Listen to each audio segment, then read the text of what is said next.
We'll call the city council meeting to order. It's 5:08 PM. City clerk, may I have a roll call, please? Yes, Your Honor. Councilmember Gerson, Present. Councilmember Kaji, Here. Councilmember Kalani. Present. Councilmember Lewis, Here. Councilmember Matucci, Here. Councilmember Sheikh is absent. Mayor Chen. Present. The council will now recess to closed session to confer with the city manager and city attorney on the agenda matters listed under 13A, Public Employee Performance Evaluation, 13B, Conference with Legal Counsel, Existing Litigation, 13C, Conference with Labor Negotiator, 13D, Real Property, Conference with Real Property Negotiator, and 13E, Conference with Legal Counsel, Anticipated Litigation.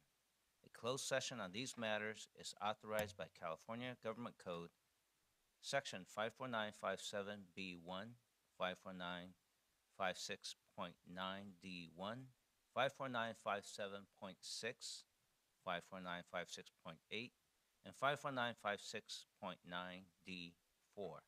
We'll return after closed session. Thank you.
We'll convene our council meeting. I'd like to welcome everyone joining us in the council chambers, along with everyone watching remotely.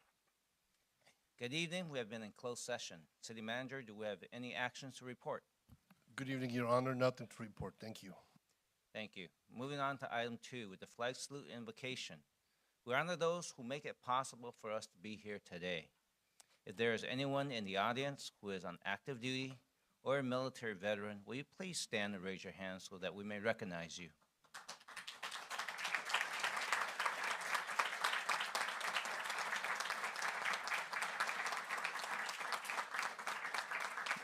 please remain standing. Let's all rise and place the flag. I will lead the flag salute and Councilman Gerson in the invocation. Ready? I pledge allegiance to the flag of the United States of America and to the republic for which it stands, one nation, under God, indivisible, with liberty and justice for all.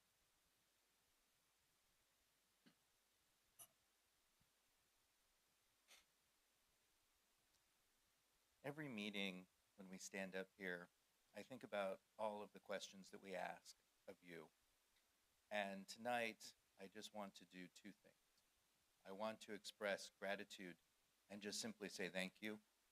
And tonight, only ask, what can we do for you? Thank you. Thank you. Moving on to item 3, announcement of withdrawn, deferred, and or supplemental items. Thank you, Your Honor. We have the deferral item 10B from City Clerk, discuss and consider amending Torrance Municipal Code regarding change to commission compensation. This item is being deferred to a council meeting date to be determined. There are supplemental materials available online on the city website at torranceca.gov for the following items. 8A from Public Works, to adopt resolution approving program supplement and appropriate funds for design of citywide traffic signal improvements T-171. Item 8K from Civil Service and Human Resources, to approve examination to fill Finance Director position. Item 9A from Public Works and Water Commission, to conduct public hearing and adopt resolution approving proposed series of annual increases for municipal water rates over a 5-year period beginning January 1, 2025, ending December 31, 2029. And lastly, item 10C from Community Services, adopt categorical exemption under California Environmental Quality Act CEQA Section 15378 and 15061B3, and discuss and consider adopting an ordinance amending Torrance Municipal Code pertaining to public art murals and adopt a resolution relating to mural policy. Thank you, Your Honor. Thank you. Moving on to item 4, I'll take a motion to waive further reading of resolutions and ordinances after number and title. So moved. Second. Start voting, please. Your Honor, that motion carries with Councilmember Shake absent. Thank you. Council and committee meetings and announcements. I will do the first 2. The City Council State Legislative Advocacy Committee meeting will take place on Monday, December 2nd, 2024 at 2 p.m. here at the Leroy Jackson Council Chamber. Topic will be the 2025 Legislative Platform and Priority Projects. The next one will be the City Council Federal Legislative Advocacy Committee. The meeting will be Tuesday, December 3rd at 2024 at 12 p.m. here in the Leroy J. Jackson Council Chamber. Topic will be 2025 Legislative Platform and Priority Projects. Next one, Councilwoman Lewis. Thank you, Mayor. I'm thrilled to share that the Torrance Transit Center will be hosting a senior fair event tomorrow, Wednesday, November 20th, from 9 a.m. until 12 p.m. at the Mary K. Giordano Regional Transit Center. This event is one of the best resource days for seniors. The free event will feature a variety of services available from the City of Torrance, such as transportation options and other community programs for seniors. There will be light refreshments provided and giveaways for attendees. Torrance staff encourages the community to take advantage of this service. The Mary K. Giordano Regional Transit Center is located at 465 Crenshaw Boulevard. For any questions about the event, please contact Torrance Transit at 310-781-2174. We look forward to seeing everyone there. Thank you.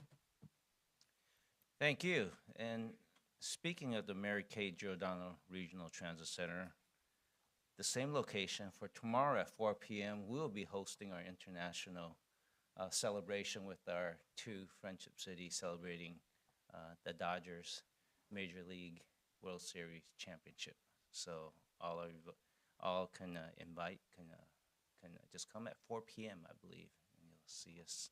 It'll be I'm going to use the term, it will be a simulcast with our friendship cities in Japan. Moving on to community matters.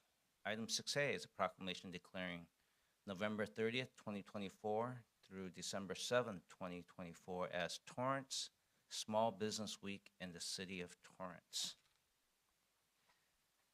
Let's, Councilman, will you start reading the proclamation?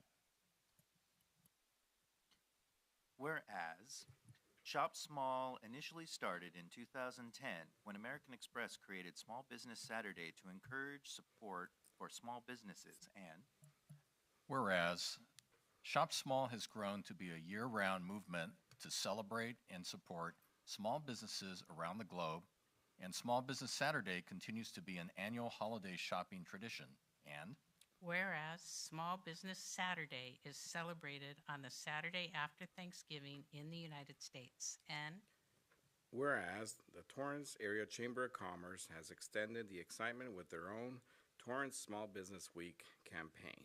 And Whereas the Torrance Area Chamber of Commerce will run a media campaign urging businesses, residents, and community members to shop local and support small businesses during the Torrance Small Business Week. And whereas the Torrance Small Business Week campaign will run from November 30th, 2024 until December 7th, 2024. Now, therefore, I, George Chen, as mayor of the city of Torrance, California, do hereby proclaim the week of November 30th, 2024 through December 7th, 2024 as Torrance Small Business Week, and urge the residents of our community to support small businesses and merchants during Torrance Small Business Week and on Small Business Saturday and throughout the year. Signed this 19th day of 2024, November. And now, I'd like to invite Donna Duperon, the President and CEO of the Torrance Area Chamber of Commerce, and the Torrance Small Business Week co-chairs, Ryan Halverson from Redondo Van and Storage, Claudine Garcia from the Promotions Department, Sanjay Murthy from RO Seating, and the Rep. Jonisha Miller, the Events Coordinator of Torrance Area Chamber of Commerce, to join me at the podium, as well as representatives. Skip that. That's the next item. All right.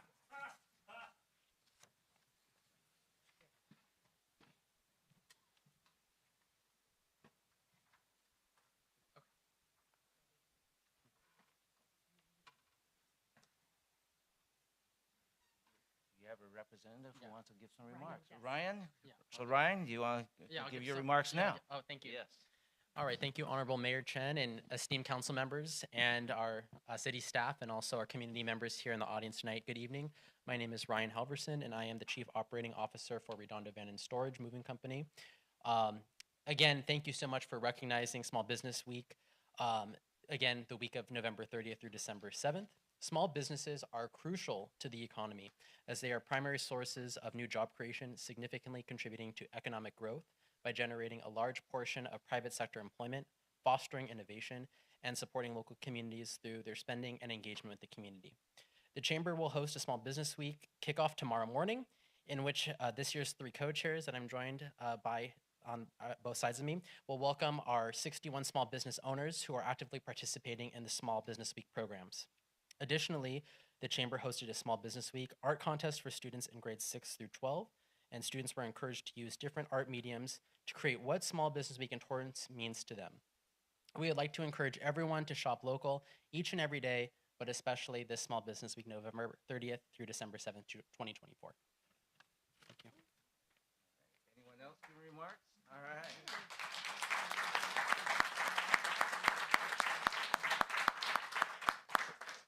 So who's going to be here? We're going to have a photo, Ryan. Okay. You balance the court a little bit. Yeah.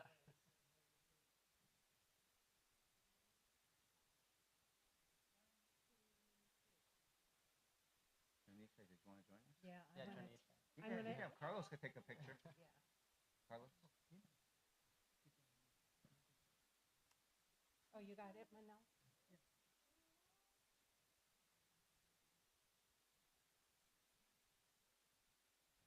We're just wondering, you want to give Carlos a phone? Yeah, there you go. I know what you're trying to do.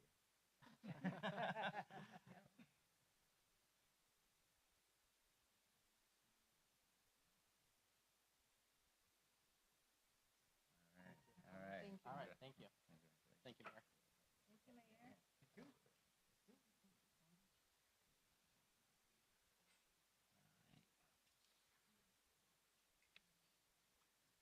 So I think the next item, I'm going to stay here. Moving on to item 6B.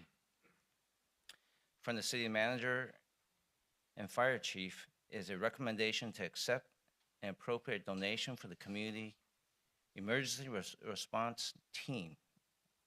I'd like to take a motion to concur with recommendation of city manager and fire chief and accept and appropriate the donation.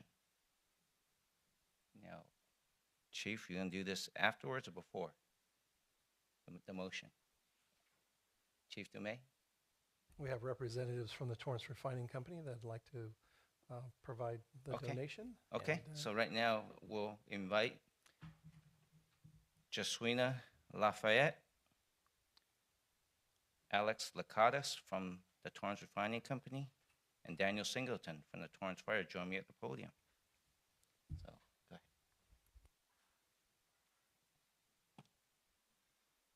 Big check. Big check. I just have a few words quickly. Honorable Mayor, council members, staff, and Torrance neighbors, my name is Alex Lacados. I am the Community Relations Senior Specialist at Torrance Refining Company, and I'm here representing the Torrance Refinery team with my colleague, Jaswina Lafayette, Community Relations Advisor. As most of you know, the Community Emergency Response Team is offered in many local communities as a way to prepare residents to cope with emergencies in their neighborhoods when professional responders are not immediately available to help. At the Torrance Refinery, safety is at the heart of everything we do. We understand the importance of training and preparedness. The Torrance CERT program emphasizes both, and because of this, our community is better prepared than most.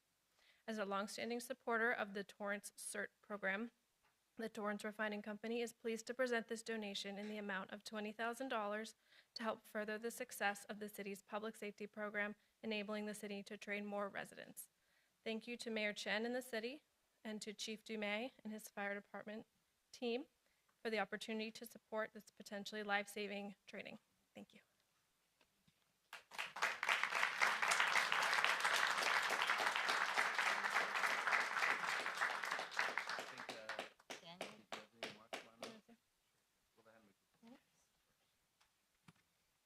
Good evening. Thank you, Mayor, City Council, Daniel Singleton, Fire Prevention Specialist. We would like to thank the Torrance Refining Company for their support of our Community Emergency Response Team program known as CERT. The CERT program plays a vital role in equipping residents with the skills and knowledge to respond to an emergency when needed. This donation will allow us to strengthen our outreach efforts to the Torrance community. On behalf of the Torrance Fire Department and City of Torrance, we extend our appreciation to the Torrance Refining Company for their partnership and continued support of this program. Thank you.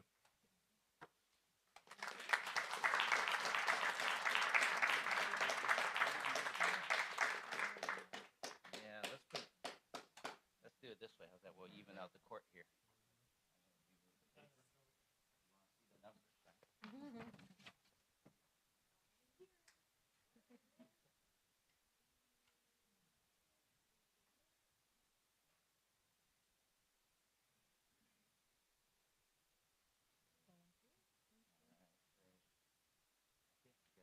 Who's taking this? We'll take it. All right. You get the real. Oh, we'll get the real check. Okay, great. Smaller, but real check. Does this go to you? All right, thank you. Thank you. Thank you for the guest. I love the guest.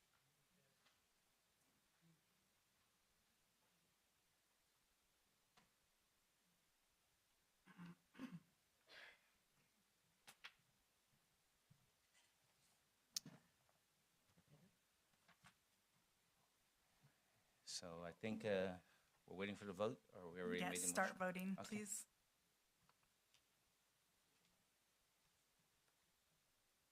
Your Honor, that motion carried with Councilmember Shake absent. Great, thank you. Moving on to oral communications number 1. So those of you who are here for items 6A and 6B, don't be shy if you need to leave now. Just want to let you know. Oral communications number 1. This portion of the meeting is reserved for comments on items under the consent calendar or items that are not on the agenda. Under the Ralph M. Brown Act, City Council cannot act on items raised during public comment, but may respond briefly to statements made or questions posed, request clarification, or refer the item to staff. Speakers under orals are limited to either oral communications number 1, oral communications number 2, and no longer than 1 minute per speaker. Time starts when you step up to the microphone. If presenting handout material to the council, please provide 11 copies to the city clerk before speaking. Handouts will be distributed while you speak. City clerk, do we have anyone? Yes, Your Honor. Beverly Finley.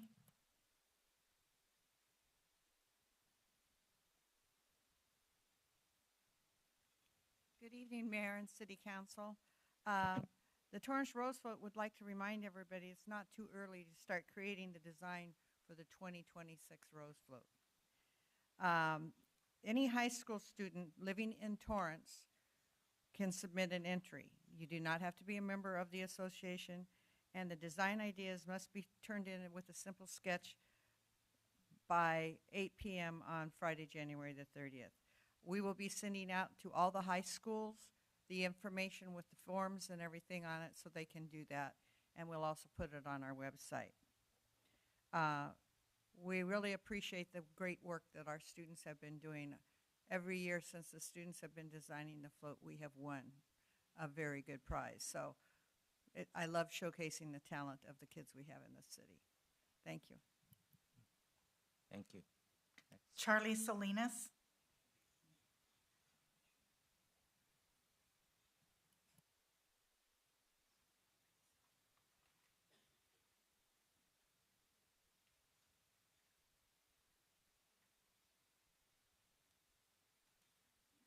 Good evening, everyone.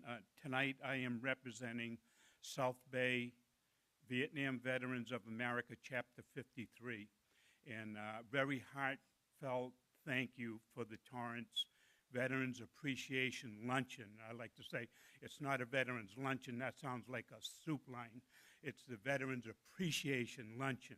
And it's the best in this whole South Bay because one room is filled with tables of like 12 people, different organizations there to assist veterans in any needs, all generations of veterans. The food was great. They had an open mic. I got to talk for more than a minute. I had a lot to say. Thank you very much.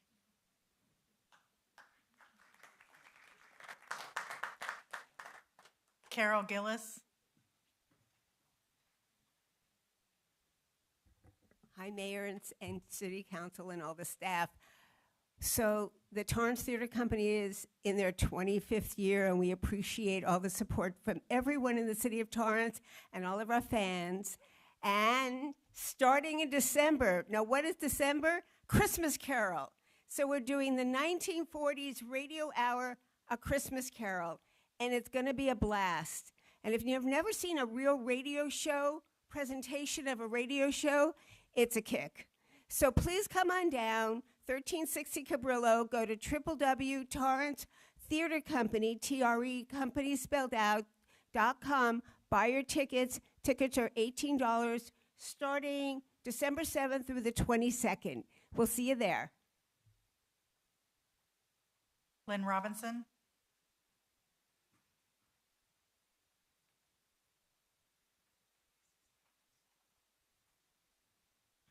Good evening, Mayor, Council, staff, those present and those watching.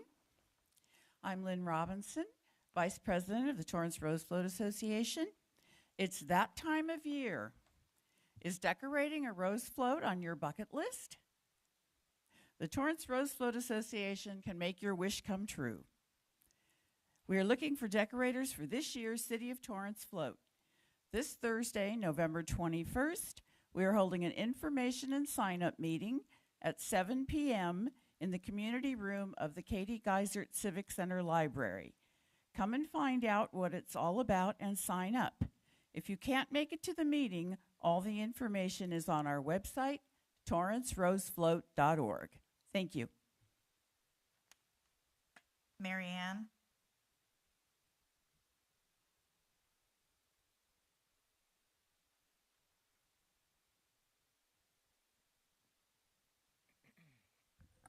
I do think it's very interesting when you want to get the lovely people out of here, Chen, before they might hear what we have to say about the Independent Civilian Oversight Commission and about how this body has not done anything to that avail. And wondering why. Why wouldn't you want to make it easier for people to access, to be able to file a report, to be heard, to hold officers accountable when something goes down? It's just sort of fascinating, and especially considering that this body actually hasn't done anything in regard to Christopher DeAndre Mitchell's murder, except what you've absolutely been forced to legally. So,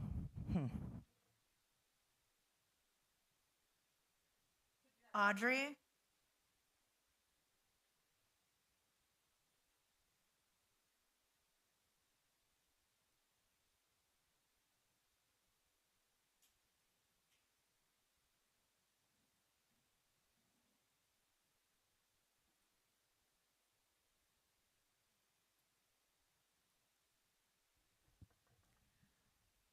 This is where you all decide to check your phones, because you're certainly not going to hear what I say.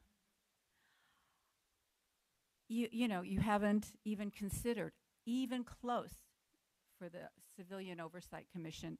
That's the hill you've all decided to die on. So I just want to remind you, Christopher DeAndre Mitchell was a young man. He was a person. He was a black person. He was a very young person. And he was murdered within 15 seconds by Torrance cops, who are now on trial because it was a criminal act. And I just want to remind you that he's a person. He was a person. And his mother, Sherilyn, mourns for him every day. And all she's really asking at this point is that you open a civilian. Sherry?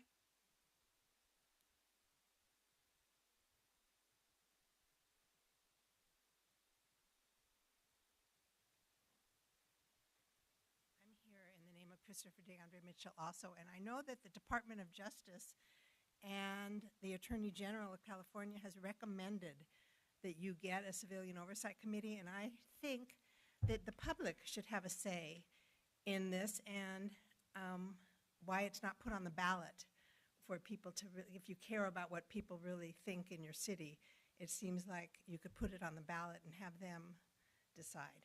And this is in the name of Christopher DeAndre Mitchell, who was killed within 15 seconds.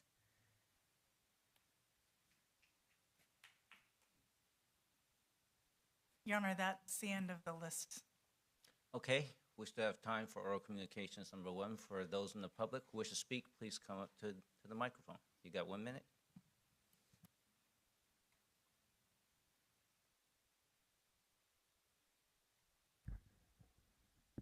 I'm Robert, representing the Mural Homeless Station, and I'd like the Planning Commission approved a plan by Lamar Company for 360 condos at the mall there on Madrona, next between Carson and Fashion Way. We think that our elected officials should be the one making a decision on the approval of this plan. And we want the city to appeal this, the council to appeal this to the city council, so that the residents of Torrance have an opportunity to hear about this and to see what's going on in the neighborhood. The Lamar had the public meeting on the World Series night where the Dodgers were playing, so they Sir, your time is up. Sir, your time is up. Sir, your time is up. Sir, your time is up. You need to let someone else come up. Thank you. If you want to say more message, please send us an email at least, and then we'll hear the rest of the message, okay? You could write it on paper and hand it to us. Okay. Anyone else who wish to speak, please come up to the microphone.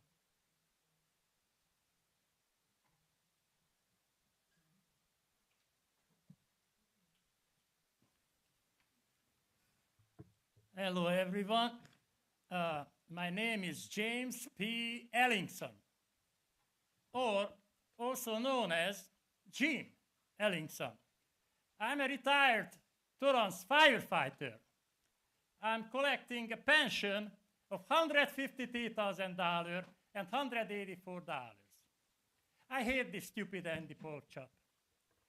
And I find out where he lives, and I hang out around his house. I'm hiding in the bushes sometimes, and the idiot comes up with his cell phone taking pictures and asking me what I'm doing there, and I told him I'm collecting trash. You know, because this $153,000, it's not enough for me to make a living. I'm retired over 20 years. I collected like $3 million from the taxpayers, doing nothing, go to pork chop's house. Last time I went there, I hold up a badge to intimidate him. Thank you, sir. Your time is up. That's what I do. Your time is up, sir. I do whatever I want. I'm James P. Ellingson. Okay, then you could give us Pork Chop's address. Your time is up. You want to do anything for Your time is up, sir. You're taking other people's time. Anyone else who wants to speak, please come to the mic. That's your email, okay?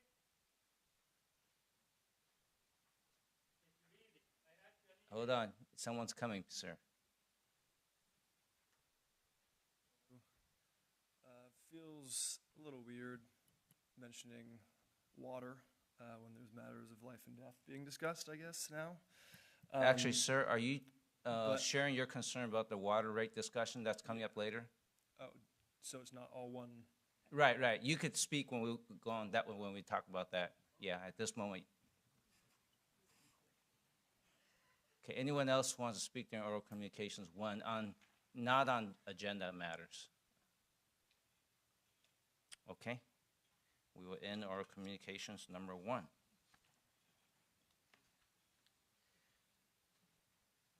Moving on to the consent calendar. Do any council members wish to pull any items listed under the consent calendar?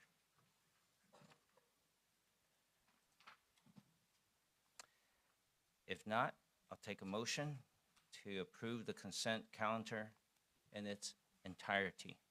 Motion to approve the consent calendar in its entirety. Second. Your Honor, would you like me to read the titles before you vote? Yes, please, City Clerk. The first resolution is resolution number 2024-84, a resolution of the City Council of the City of Torrance, California, authorizing and directing the mayor and the city clerk to execute and attest to program supplement number F019 to administering agency state agreement for federal aid projects number 07-5249F15 with the state of California. The next resolution is resolution number 2024-85, a resolution of the City Council of the City of Torrance, California, determining portion of certain city-owned property not required for city purposes and that leasing the property is in the public interest. The next is resolution number 2024-86, a resolution of the City Council of the City of Torrance, California, setting forth hours, wages, and working conditions for employees represented by the Torrance Police Commanders Association, TPCA, and repealing resolution number 2019-81. And the last is ordinance number 3939, an ordinance of the City Council of the City of Torrance, California, amending Chapter 11, Article 6 of Division 9 by amending Section 911.6.100 pertaining to prohibited signs, repealing Article 10, enforcement, adding Article 10, electronic/digital billboards, and adding Article 11, enforcement. Start voting, please. Your Honor, the motion carries with Councilmember Shake absent. Thank you.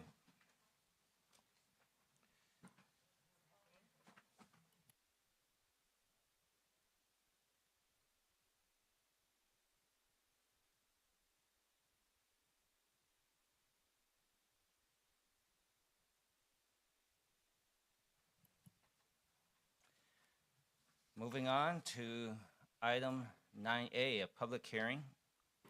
This is a recommendation from the Water Commissions and Public Works Director that the City Council approve a series of annual adjustments in the city's water rates and certain service charges for the period of January 1, 2025 to December 31st, 2029.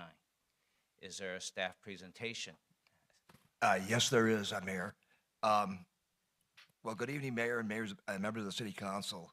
I'm Chuck Scheik with the Public Works Department. I'll be presenting item 9A, which is a combined recommendation of the Water Commission and Public Works Director.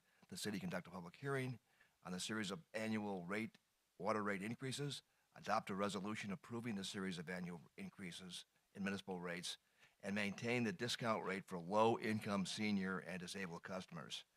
At the September 24, 2024 meeting, the City Council approved setting a public hearing on this matter for November 19, 2024. Subsequently, a Proposition 218 public notice was mailed to all 26,800 customers served by Torrance Municipal Water. A legal notice of the public hearing was advertised in the Daily Breeze on October 31st, November 8th, and again on November 16th. The city retained the services of Raffatellis Financial Consultants to prepare a comprehensive water rate study for the 5-year period 2025 through 2029. The rate study developed by Raffatellis evaluates and analyzes the adequacy of potable rates for customers in the Torrance Municipal Water Service area. The water rate study completed by Raffatellis recommended that rates be adjusted annually over the 5-year period of 2025 to 2029. The proposed rate plan meets Torrance Municipal Water's 5-year revenue requirements and proportionally establishes rates based on recognized cost of service principles. Sudhir Padawala, Executive Vice President of Raffatellis, is in the audience tonight. The Water Commission considered this matter at the regular meeting held on August 28, 2024, and after deliberation, the Commission provided a conceptual concurrence with the proposed 5-year water rate plan. Torrance municipal water rates are considerably lower than neighboring agencies and are expected to remain below those agencies even with the proposed rate adjustments in the future. The proposed municipal rate adjustments are in compliance with modified Proposition 218 requirements, which requires that municipal utility rates meet cost of service criteria, public notification requirements, and other conditions. If Council approves the proposed resolution setting municipal water rates and related service charges, the new rates will become effective on January 1st, 2025, and will be adjusted annually thereafter to January 2029. We have a PowerPoint presentation on this item. First slide, please.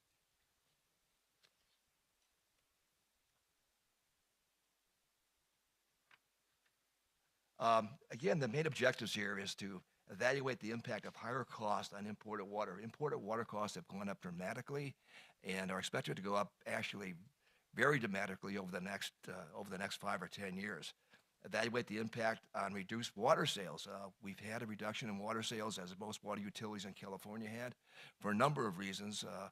A combination of dry summers and wet winters, believe it or not. Sometimes wet winters actually also drive down water sales.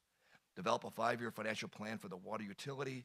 Determine water rates based on studies goals and objectives in compliance with Prop 218, and document the study in a comprehensive report to serve as the city's administrative record. We're facing a number of changes and challenges. As I kind of mentioned, the Metropolitan Water District has approved rate increases of 11% in calendar 2025. This will be followed by a 9.5% increase in calendar 2026 and projected increases of 13% in 2026 and 27 and 27 and 28. And their 10-year forecast indicates their rates may go up 100 to 120% from what they are today. So we are facing some major increases, not just us, but all water agencies within Southern California are facing these same issues. Wet winters in 2023 and 24 resulted in reduced water sales. I kind of indicated that, which drove down our revenue base. We have a $26 million water capital improvement program over the next 5 years to be funded. And we have to maintain reserve levels. Actually, the reserve level targets are 25% of O&M expenses, operating and maintenance cost, 1 year of capital, and an emergency reserve of about $500,000. In total, that comes to about $14 million at the conclusion of this 5-year period in 2029. The next slide, please. I'm sorry. Kind of looking at the rate study at a glance, basically, the 4 major steps really are the rate setting framework, establishing financial goals and policy, pricing objectives. The next step is a financial plan. And that financial plan involves evaluation of the capital improvement program and financing options for that program, and a cash flow analysis for revenue sufficiency. The third step in this is a cost of service and rate design. That involves cost allocations among all of our customers, rate design to achieve that allocation, rate calculations, and of course, the customer impact analysis. The final step is a report, a Proposition 218, and adoption in a public hearing. Next, please. This is just our service map. I think you've seen this before a number of times. The area in blue basically is served by Torrance Municipal Water. That's about 78% of the geographical area in the city. The pink and the gold are areas served by California Water Service Company. That is actually it used to be under 2 separate rate districts. It's now under one. It's called South Bay. That's the remaining part of the city, about 22% of the area. Next slide, please. Kind of looking at the financial plan that's been developed. The first part of this plan is actually debt coverage.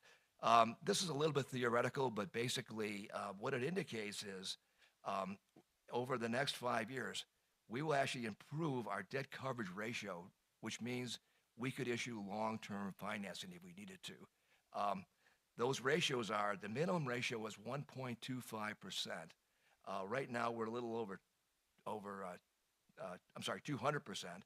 And in the next 5 years, that'll be nearly 500%. So we actually will be in fairly good financial shape in case we ever had to issue that long-term financing, which is a very good sign. If we go down to the left side of that as a capital improvement financing plan, this just shows that capital improvements on a year-by-year basis, as I indicated before, and they vary. In some cases, for instance, in 2028, it's about an $8 million expenditure. In 2026, it's about $2.6 million. So there is some variation here, but overall, it's about $26 million, about a little over $5 million per year. Then we go to the right side, upper right side. We'll take a look at the fund balance, and actually, we had a very healthy fund balance coming into this year. That fund balance will be reduced over the next few years, but we'll meet our target actually in the final year of 2029. We'll be at about $14 million, which is in fact our target. Then also below that is a financial plan, and this shows basically our revenue requirements, and that consists of our debt service, that consists of our O&M cost, our water cost, and any other cost obligations that we have. So as you can see, that goes up quite a bit. It goes up about $10 million over that period of time. The thing that's kind of interesting here is that light blue bar. That light blue bar represents our largest cost. That's water cost. And that water cost actually consists of about 60 to 65% of our total budget. So water cost is a very big part of our financial picture.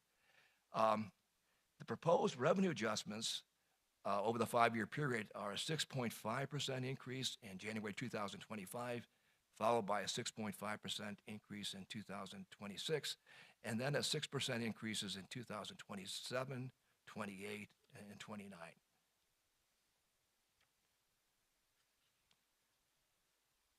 Next slide, please.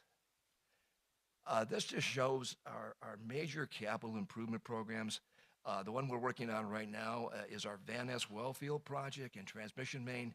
That's about 3 or 4 years away, but that project will increase our local supply. It'll provide at least 2 more groundwater wells and perhaps even a 3rd groundwater well, which is going to further reduce our dependence on very expensive imported water from Metropolitan Water District. Obviously, we have a main replacement program.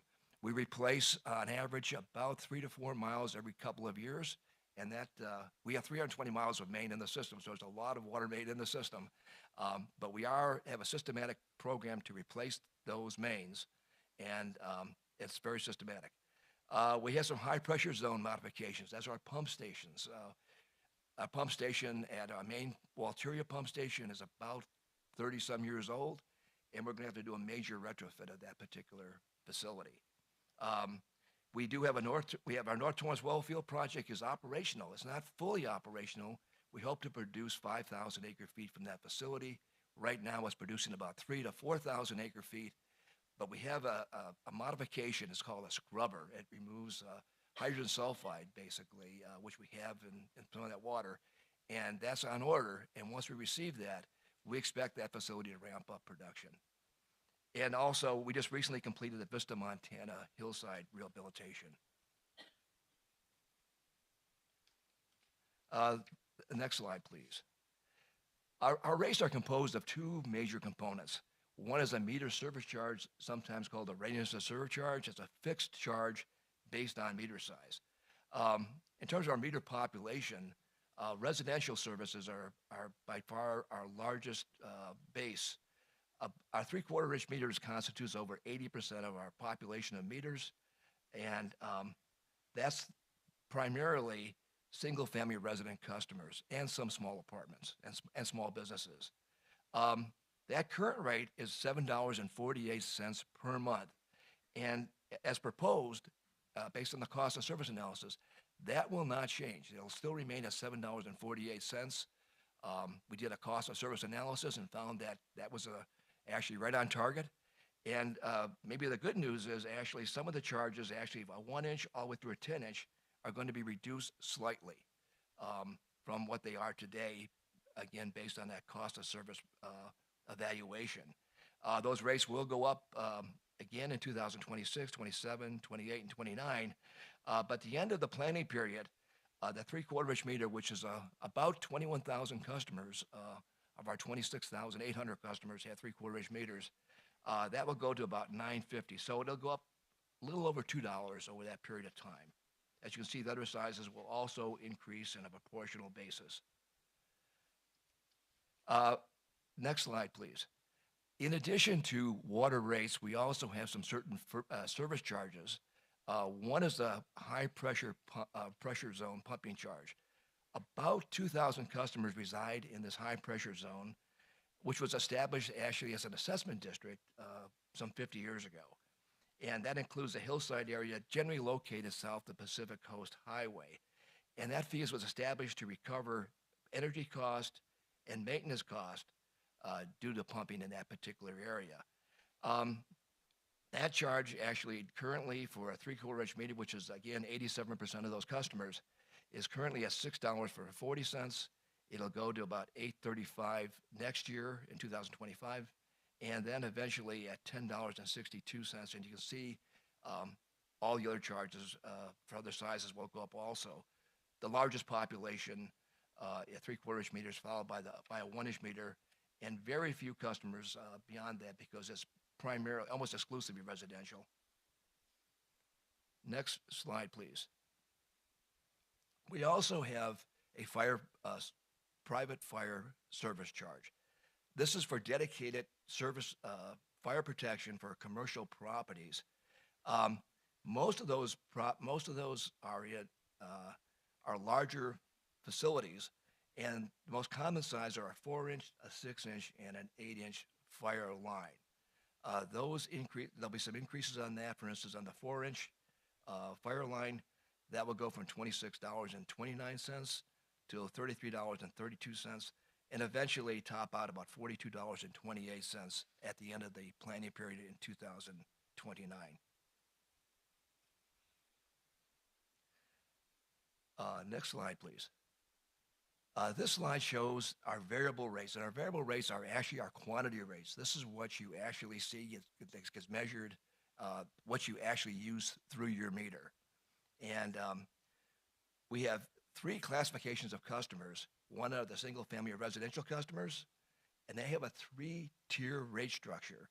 The first tier is 0 to 7 billion units. I should stop here. A billion unit is about 748 gallons. As measured on your bill, you'll see something called a CCF. That's 100 cubic feet, and that's what you'll see on your bill. But put it in perspective, it equates to about 748 gallons. A typical single-family residential customer in our service area uses about 11 CCF or billion units per month. And you can see there's a little equation there basically as to what that constitutes. That variable cost today, based on current rates, is about $46.73. That's just the variable rate. On top of that, you have to add the readiness to serve charge or meter charge to get the total rate. We also have a low-income senior and disabled discount for customers.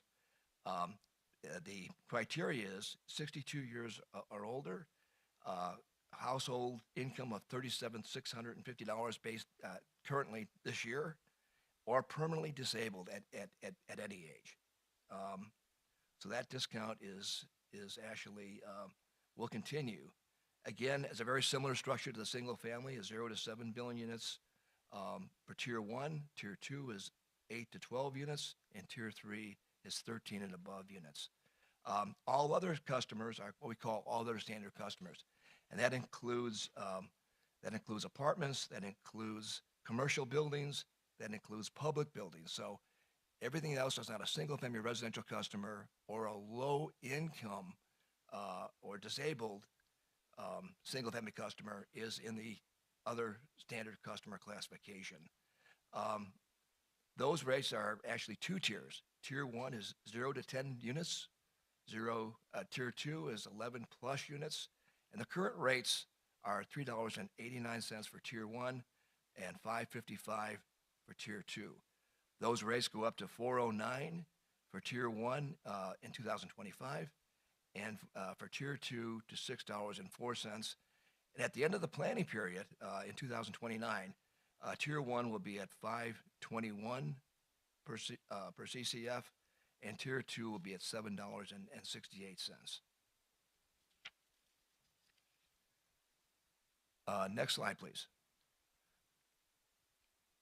This kind of gives you an overview, basically, what is the impact? What is the monthly bill impact on customers? This is for single-family customers. And again, we have the low use, which is about 4 CCF per month, is a very low use. Below average would be about 7. The typical or actually average single-family use is 11 in our service area. And currently, the current monthly bill, including the meter charge and the variable commodity charge, is $54.45. That will actually decrease slightly by 24 cents in 2025, and then it'll increase gradually. Ultimately, in 2029, at the end of the planning period, will be $69.05. And you can see basically the other customer impacts are also listed there. For high use, which is 17 billion units, and very, very high use, which would be 25 billion units per month. I should mention something, that water conservation has been monitored pretty closely since 1990, and indicates that we've actually seen a reduction in monthly water use. If you go back to 1990, actual usage was 20 CCF per month. So actually, we've reduced that by almost 50% over that time, thanks to the conservation efforts of our customers. This has all been our customers. They've done a marvelous job, and this is basically not just here, but throughout the South Bay and throughout most of Southern California. There's been a major reduction due to conservation, which is going to help us in the long term meet our long-term water reliability goals as a city and as a region as a whole. The next slide, please. This is actually a companion slide that shows the 5-year proposed impact on monthly bills for all other standard customers. Again, a low-use customer in this category would be about 10 billion units. A little below average would be about 25. The typical usage is about 50 billion units. And put that in perspective, what does it represent? That represents maybe an apartment building that has 6 or 8 units in it. That's a typical usage for that kind of customer. Or it could be a small size store, a fairly large convenient mart. That would be kind of how that fits that 50 billion units.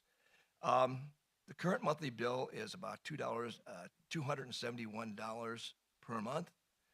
That will go up in 2025 to about $293, and ultimately in 2029 will be about $373, an increase of about $80 per month over that planning period. And you can see a very high usage and also what that looks like also. As I indicated, we do have a low income and a low income senior rate and a low income disabled rate. And the typical usage for this type of customer is way below actually what a single family customer would normally use. Their average typical use is about 7 billion units, and many of them use 4 billion units or less. We have about 440 customers actually that are enrolled in that program today. The typical customer, the current bill is a little over $28.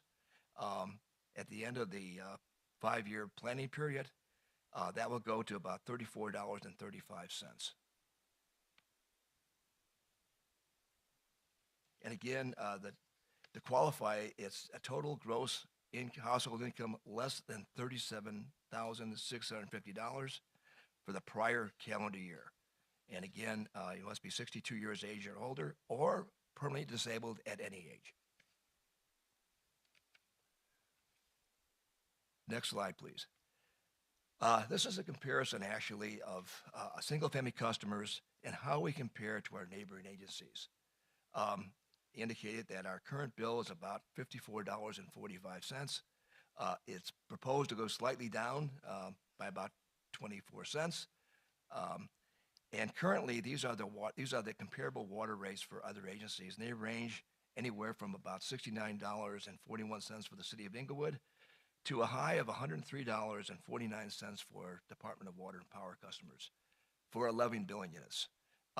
We expect actually those rates will probably go for most of those customers.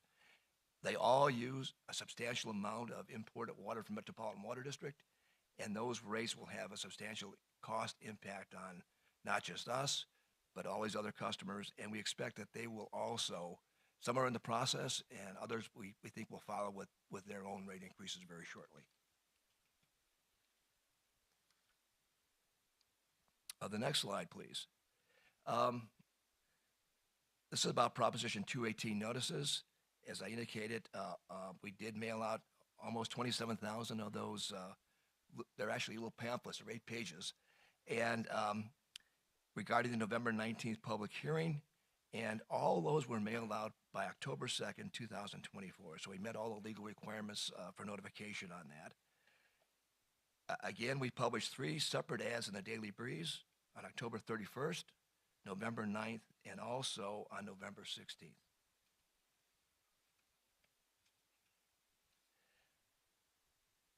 It's a recommendation of the Water Commission, the Public Works Director, that the City Council approve the 5-year water rate plan to become effective January 1st, 2025, with subsequent adjustments on January 1st of each year from 2026 through 2029 in accordance with the resolution attached in the council item.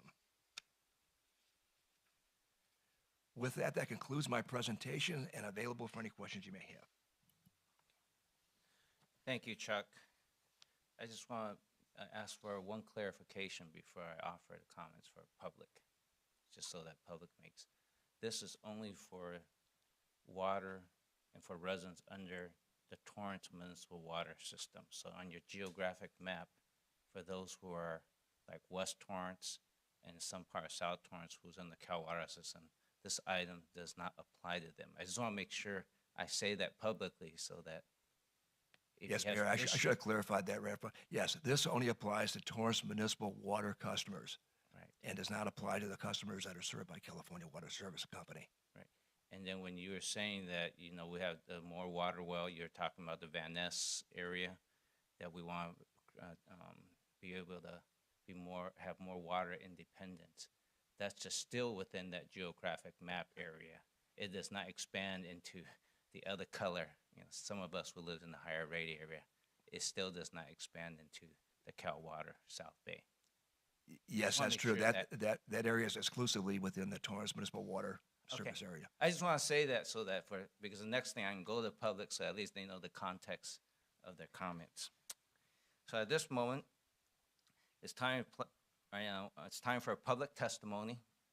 Once we heard from everyone who wishes to speak, I will make one last call for written protests and comments. Please note that while we encourage oral comments, only written protests count as formal protests. Is there anyone in the audience who wishes to be heard on this matter? Please come to the microphone.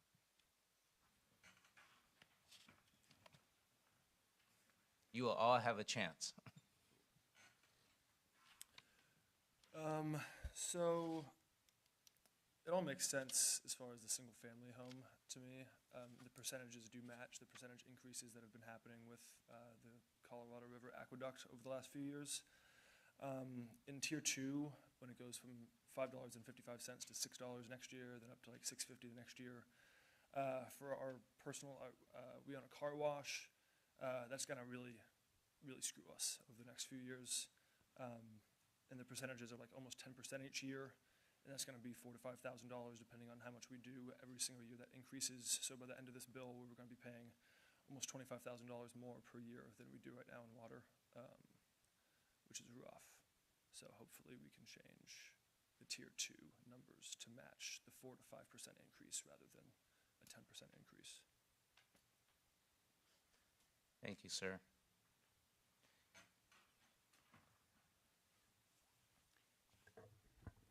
I don't think the increase should be locked in for 5 years. I think it should be justified every 1 or 2 years because you don't know what could. In fact, you may need more money. You don't know. But in any case, I think it's just a justification should not go for longer than 1 or 2 years. Okay, thank you, sir.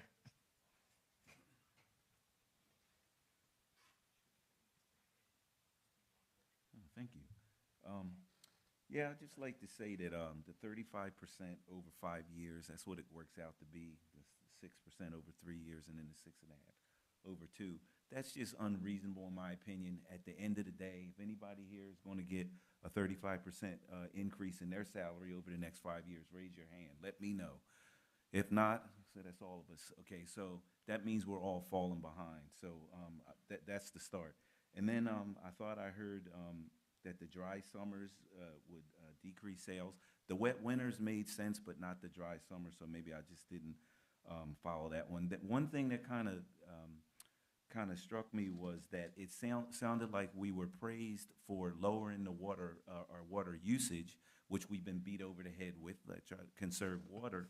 But then I thought what I read was that the reduction in sales is one of the reasons why we had to offset to increase the rate.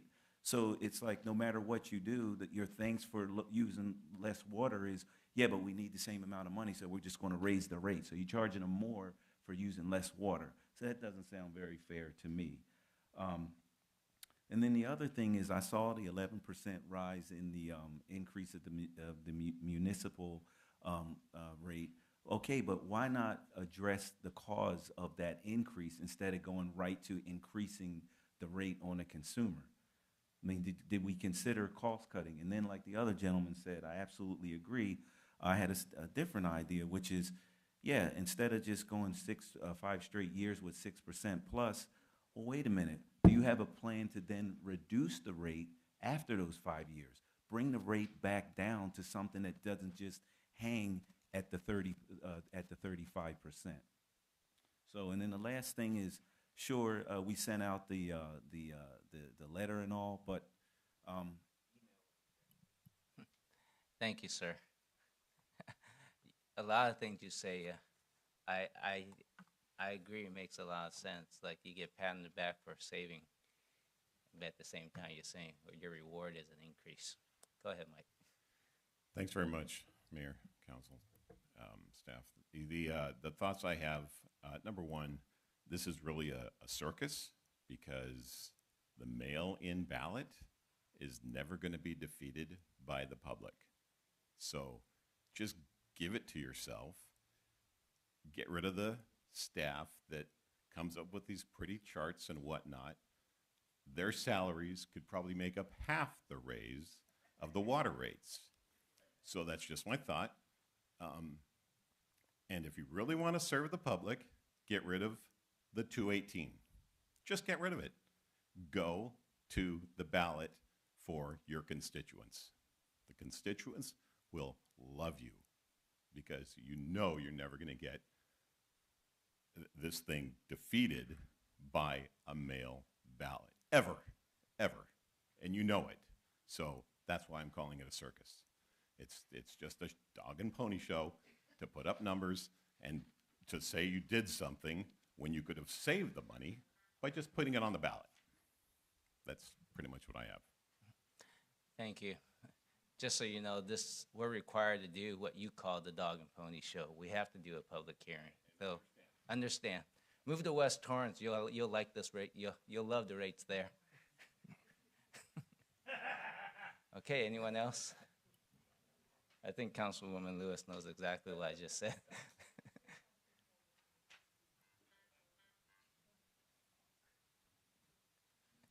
Pork chop, can you silent your phone, please? Maybe just walk outside. Thank you, sir. My name is Muna Amir, and I have some possible questions based on these new proposition. There is numerous additional charges, and after Torrance was in a drought for a majority amount of time for the past couple of years with everyone trying to do water conservation, it feels as if, as another person has already said, that they're getting slightly punished for this. As with the increase of these water rates, there will be a most likely a reduction in, there will be more likely an increase of people trying to conserve water, as farmers need a considerable amount of water to hold their crops ready and everything like that. There's numerous parts where I feel like there's the interest for over the past couple of years, over 30%, is something that should be more carefully considered as to the fact that there will be substantial decreases in purchases and overall water use from the fact that when there's always an increase, there's always a decrease in demand as well. So there's things that should be carefully considered when we're doing these sorts of drastic changes. That's what I wanted to say. Okay. Thank you.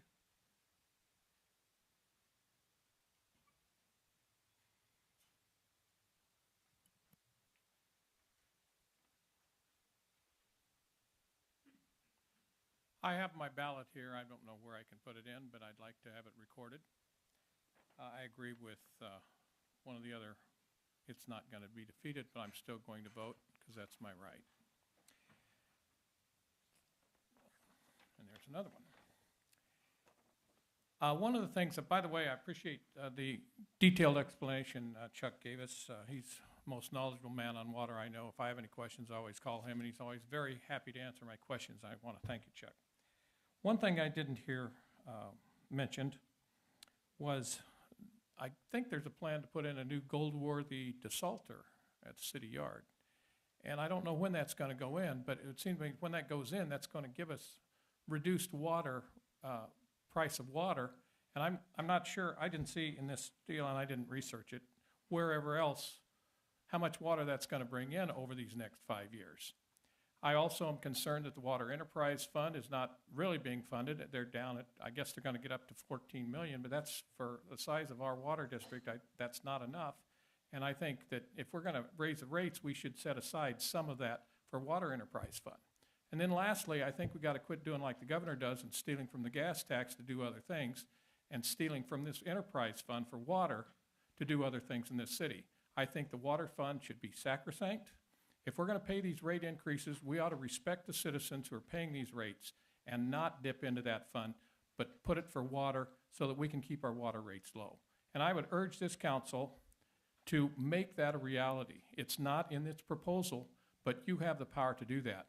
And I think you should stop rating the enterprise fund in water to pay for other things other than water.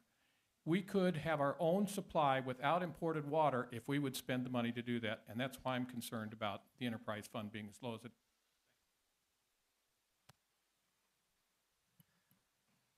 Thank you. Anyone else from the public who wish to make comment? Chuck, get ready, because I will ask you that comment from him, because I think the last person who spoke stated as if it's fact. I will be fact checking him with you afterwards, just so you know. I know he stated as if it was facts. Okay.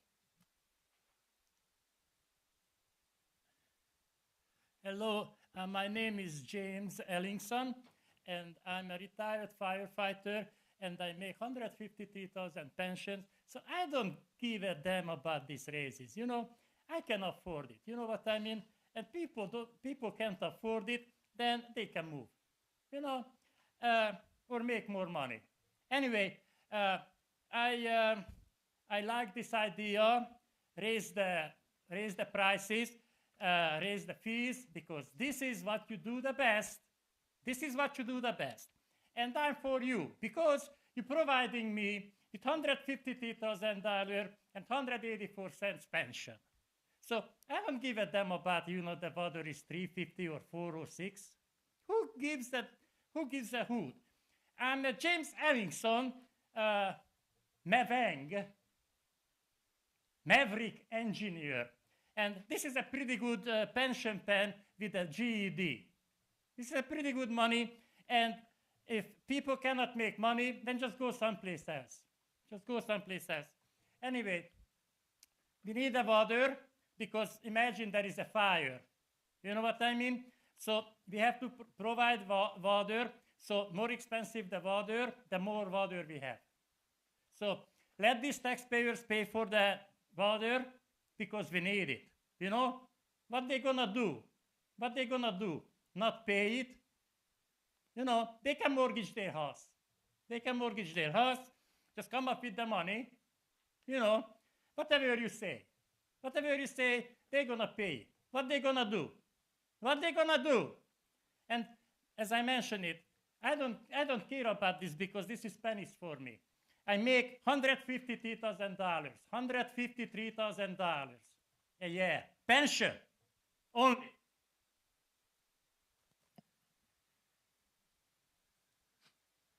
Okay.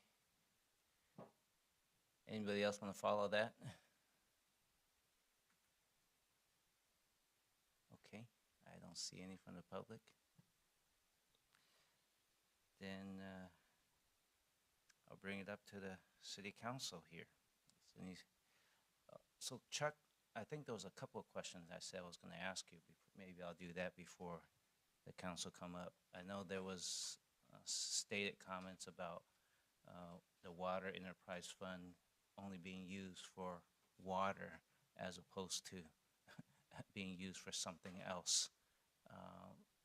And then I think the other question that I think I heard maybe one of my colleagues was asking me, when we're proposing the 5 years, is there any government regulation, or we selected the 5 years, or is that part of the Prop 218 policy?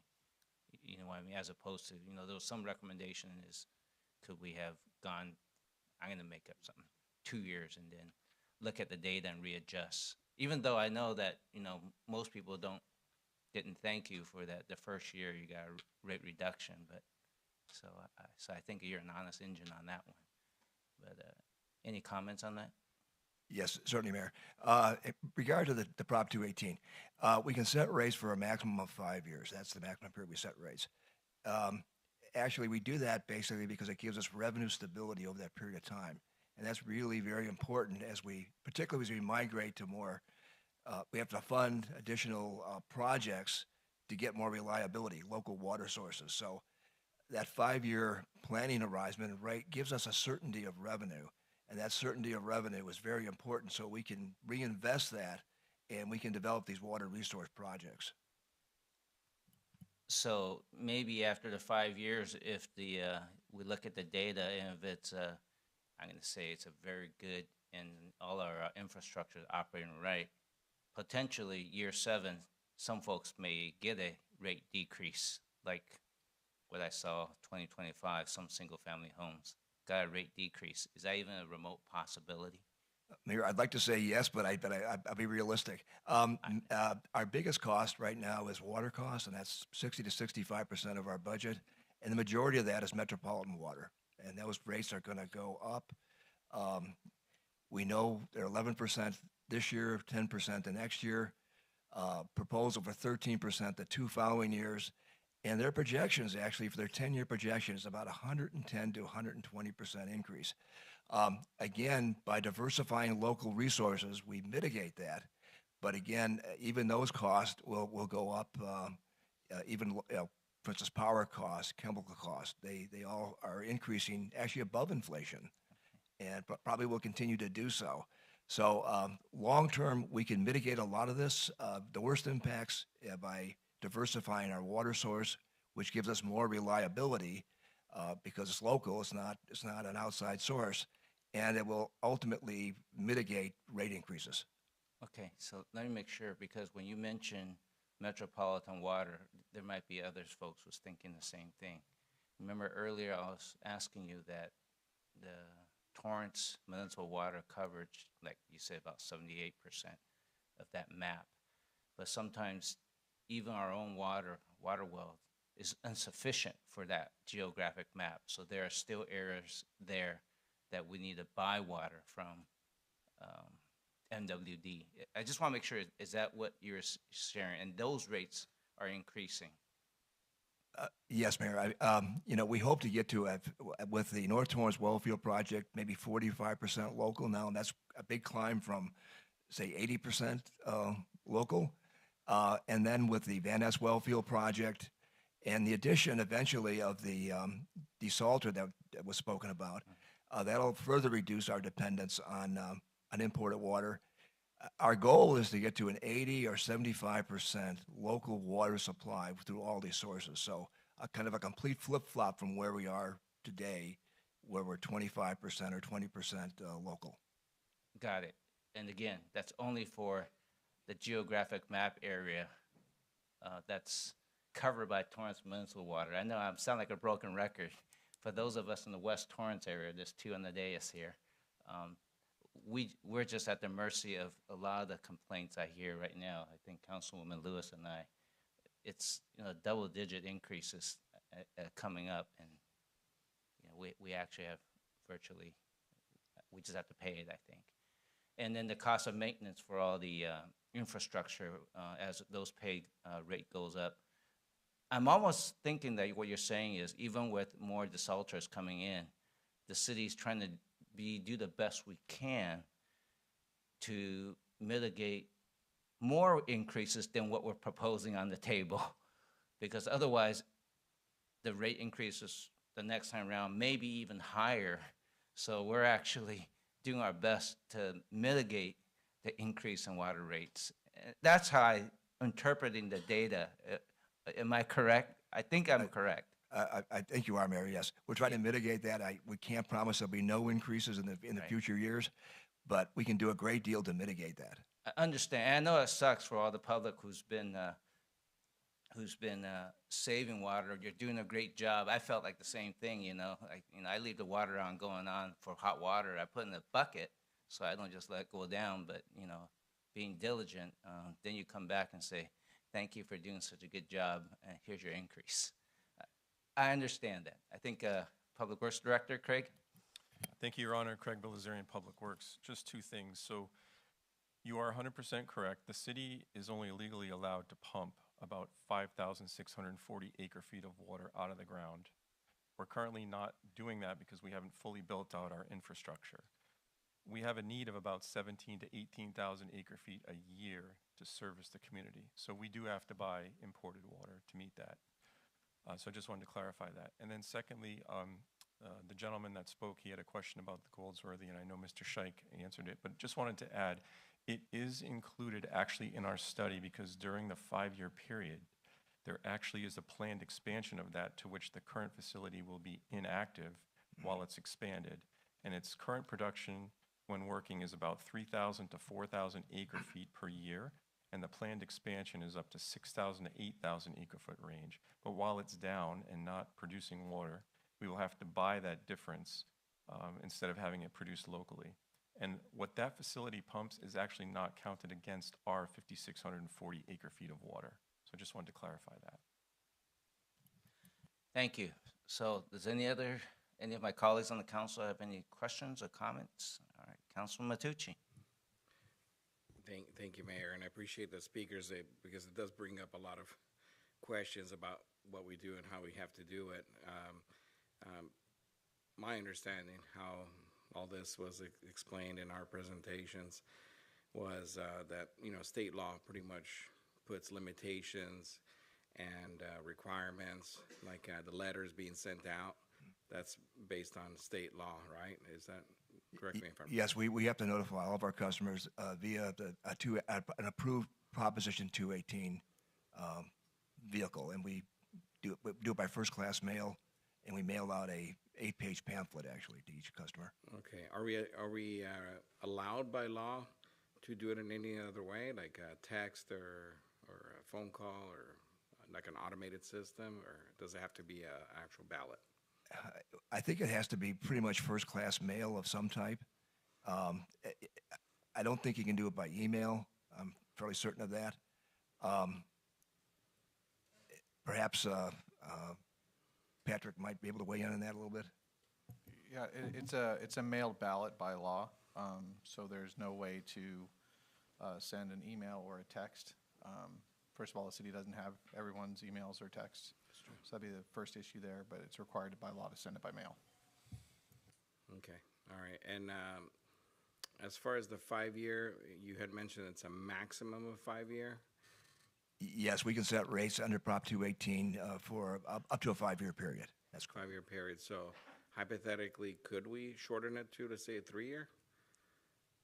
Hypothetically, however, it would impact our financial plan basically because that 5-year horizon gives us that certainty of revenue, and that certainty of revenue gives us the ability to undertake certain infrastructure improvements, and particularly those regarding the development of local water resources. Okay. And this increases we'll call it a pot of money. Does that money, is that money being used also for replacement of water mains and stuff like that? Yes, it's used for all of our capital improvements, whether it be water source development, replacement of water mains, other water infrastructure projects. Okay. And lastly, would you consider we'll call it our own Torrance Utilities Water Department a revenue neutral operation of the city? So in other words, we're not making money above and beyond what our cost is, or at least not our estimates, and taking that money and just throwing it into the general funds. Are we doing that? Well, the water fund is a separate fund of the city, and all of our expenses, revenue requirements all come from that particular fund. And so the money in the water fund is used for water purposes. Okay. Yeah, I mean, really the point I'm trying to make is that it's not like a revenue-making proposition. We're not a private company that makes profit off selling water. It's a service that long time ago we decided to do. I'm not, particularly crazy about us handling water, but I do understand that there is a benefit of having our own water. That is that it's cheaper than our DWP for sure. I think we're a lot cheaper than DWP. If you have any other service provider, it's nice to actually see a side-by-side. I think it's actually in the report, a side-by-side And that's not even taking into considerations their increases. So, yeah, I do see a benefit in us having our own water. It's a pain to see these increases. I'll be honest with you. When I first saw them, I was like, even if it's just a few dollars, but as the gentleman said, we're not looking to make over 30% increases in our salaries over the next 5 years, but yet certain expenses such as water have been going up at that rate. Yeah, I mean, again, it's one of those double-edged swords. What do you do? What do you do? I mean, hypothetically, if we don't approve it, our water funds are going to go basically upside down and in the red, and we're not going to be able to do anything at that point. So we need to stay positive. But yeah, it's one of those things. I don't think any one of us up here wants to necessarily raise the rates, but it's one of those things that it's one of those must situations, to try to stay afloat. But all right, well, thank you. I think our Assistant City Manager had a comment to make. Well, thank you, Your Honor. Danny Santana, City Manager's Office. One of the benefits of having this 5-year approach, as Mr. Scheich indicated, is reliability of revenue.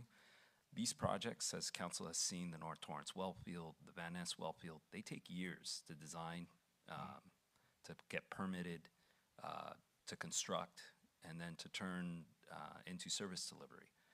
Having that reliability of revenue allows us to have the reliability needed in order to fund these initiatives. So staff stands by that 5-year approach because it allows us to bring to our service market, that reliability that allows us to stem any future increases to the extent that we can. Thank you. And I think I thought I asked Chuck earlier, maybe I'll ask Chuck and Danny here, a comment made about enterprise funds and how they're used. Enterprise is, by definition, I'll let you say, I believe water funds stays for water usage. Airport funds for airport funds. No one is siphoning across different colors of money, but can you clarify that? That is correct, Mayor. I'll turn to Mr. Ian Daly, also from the City Manager's Office, to elaborate a little bit further, please. Ian Daly, City Manager's Office. To clarify the comments about water funds being used for other purposes, that's an inaccurate statement. So all revenues that we're talking about tonight generated directly to the water fund are used specifically for the staff that directly support the operation, the water supply costs that we pay for to import, and any capital improvement over the years. And then to elaborate quickly on Councilman Matucci's comment about not making money, in any one given year, the fund may make money, but if you look over the 5-year projection as part of this rate study, the fund balance actually decreases over time. So it increases over some periods. We make significant capital investments into the infrastructure, and that balance is depleted. So I just wanted to elaborate on that as well. So thank you. Great, thank you. Councilwoman Lewis. The mayor, you asked one of my questions to clarify the enterprise fund, so thank you for that. My question is for Mr. Belazarian. You mentioned earlier that we don't pump our allowable allotment of water. Can you explain to the folks what we're doing to increase the storage capacity there so we could continue pumping? Sure, Councilwoman Craig Belazarian. We are expanding the infrastructure within the city. So the North Torrance Wellfield and the Van Ness Transmission Main project is going to allow us to pump water legally out of the ground per our permit with the state. So currently we don't have the facilities to do that, and because of that shortfall, we actually have to purchase water from the outside.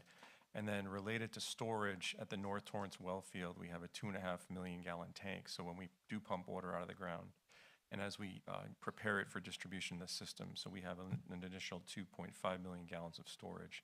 And then up in the south end of town, we have a reservoir that holds about 28 million gallons of water. It's not always full, but we use that for storage as well for security of water supply. Thank you. I'm sure that's going to be a question that many had about what we're doing to help increase our storage capacity, so thank you. You're welcome. And if I could just add one comment about the 5 years. The Water Enterprise Fund is not the only enterprise fund in Public Works. We also have the Sewer Enterprise Fund and the Refuse Fund for sanitation.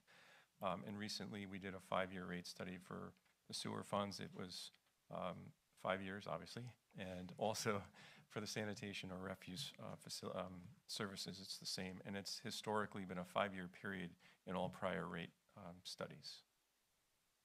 Thank you. And I will also clarify, sanitation fund stays within sanitation fund usages, and sewer funds stay within that. We don't cross, I'll call it, the colors of money in the city. So any statement that sounds like we do are not true. Okay? Councilman Kaji.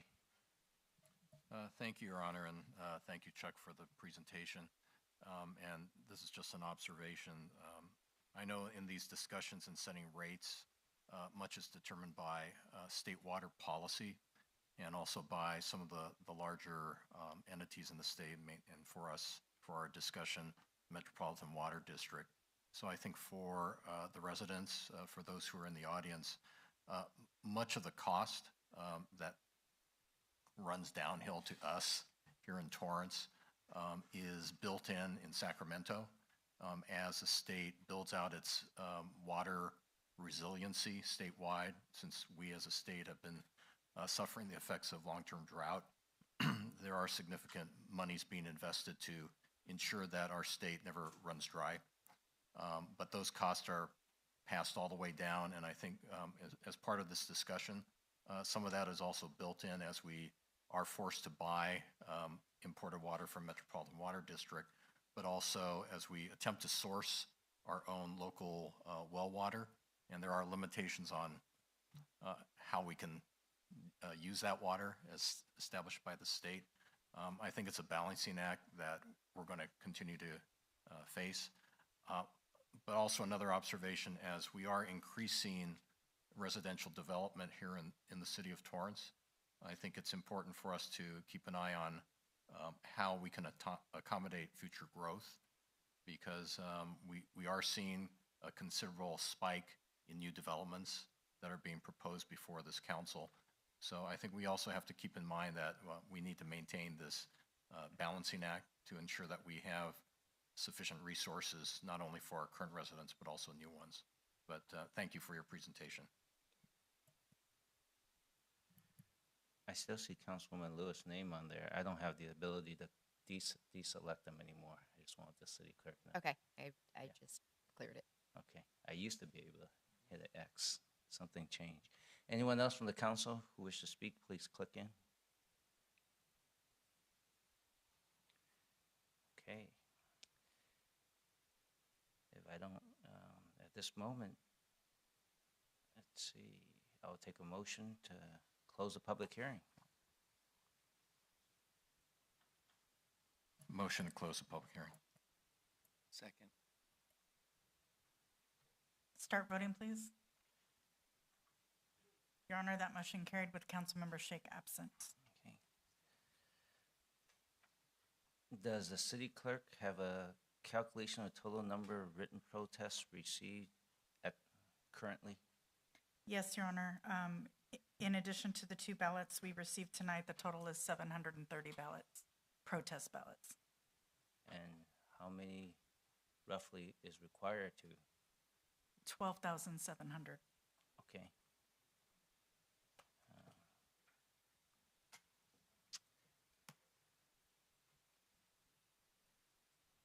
Guess my next one, city clerk, may I have a number and title, please?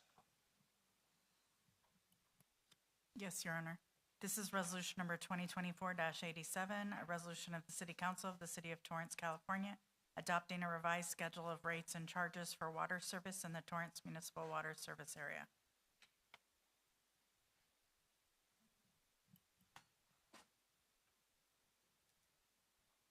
I'll take a motion to concur with recommendation of the Public Works Director and Water Commission to adopt resolution 2024-87. So moved. Second. Start voting, please. Your Honor, that motion carries with Councilmember Sheikh absent. Thank you. Now is the time and place for public hearing on agenda item 9B.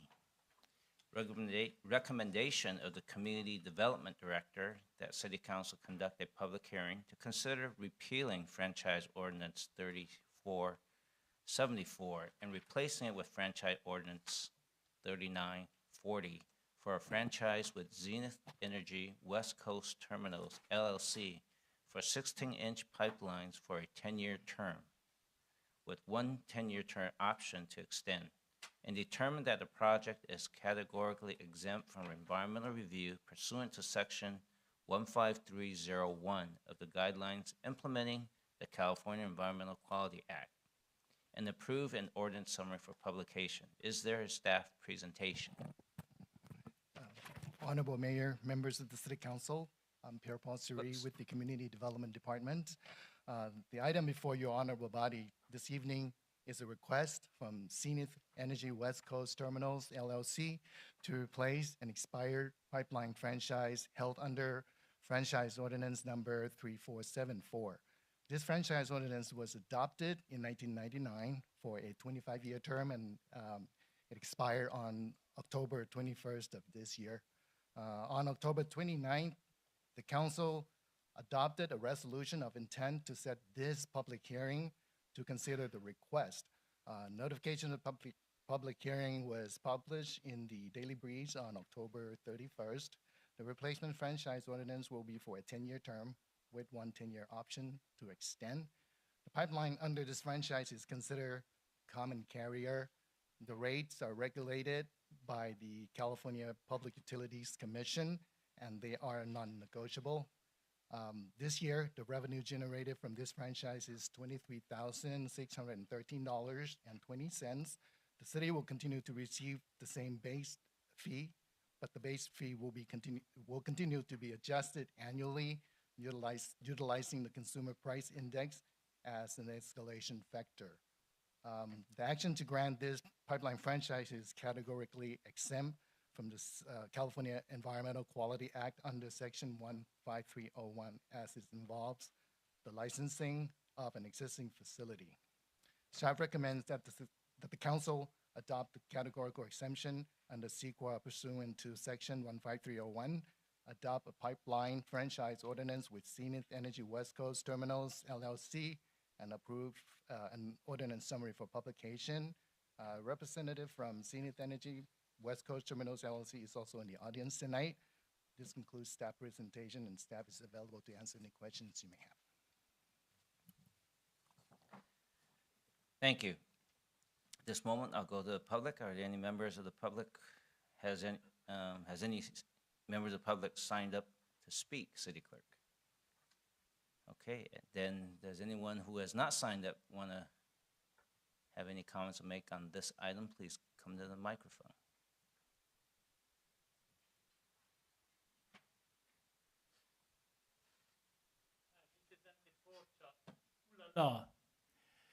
This is Andy Porchop. I missed it. What's in the pipe? Is it oil or what? What is in the pipe? What is it transporting? Oil? Okay. Then I am Andy Porchop. I'm for it because I have a gas guzzler and I need gasoline and oil product because I hate electric cars. You know, they set themselves on fire, and even experienced firefighter cannot put it out. You know, you just have to pour water on it, water on it, water on it. So I'm very happy. Please approve this new thing because we need oil. We need petroleum products because everything is made of petroleum, and electricity, you know, you can forget it. Okay, so I love my gas guzzler, and I'm for the pipe. Okay, I yield my time. And sorry about my phone. I turned it off, and it's a cheap Samsung from Korea. So what can I tell you? It was $19, so sorry about it. I turned it off now. I cannot take the battery out. Sorry to disrupt the meeting. Thank you very much. I appreciate it. Thank you. Thank you for clarifying for the record that you are now back to Andy Porkchop. Yes. Anyone else from the public who wishes to speak on this item?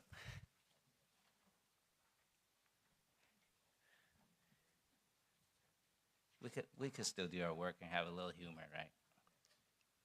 All right. So no one else from the public wish to speak. Does any members of the council have any questions for staff at this moment? Councilwoman Kalani. Thank you. Just for the people listening and the residents, Section 10 and before and after does state that the grantee is responsible for any damages, repairs, maintenance, et cetera. How old are these pipes, and are they in need of repair? This pipe, based on our record, it was installed back in 1969. So, yeah. It was originally granted to SCE, Southern California Edison, to carry their petroleum product to run their facilities. Okay, and they are responsible for any repairs. Thank you. I appreciate the presentation. Thank you very much. Okay, if there's no other questions from the council, I'll take a motion to close the public hearing. Motion to close the public hearing. Second. Start voting, please. Your Honor, that motion carried unanimously with Councilmember Shake absent.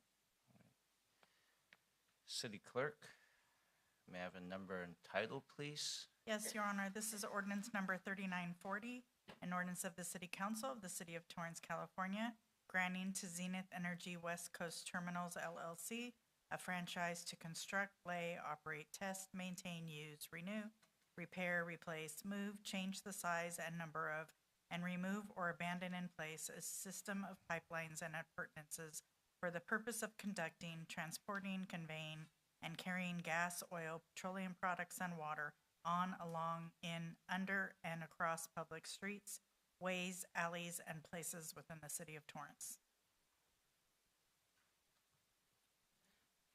Motion to adopt ordinance 3940. Second. And to approve an ordinance summary for publication too? Yes, sir. Got it. Please start voting. Thank you, Your Honor. I knew you were going to ask. Your Honor, that motion carried with Councilmember Shake absent. Okay. Now, I'm going to add an announcement that I wanted to make earlier before I forget, before we go on to the next item.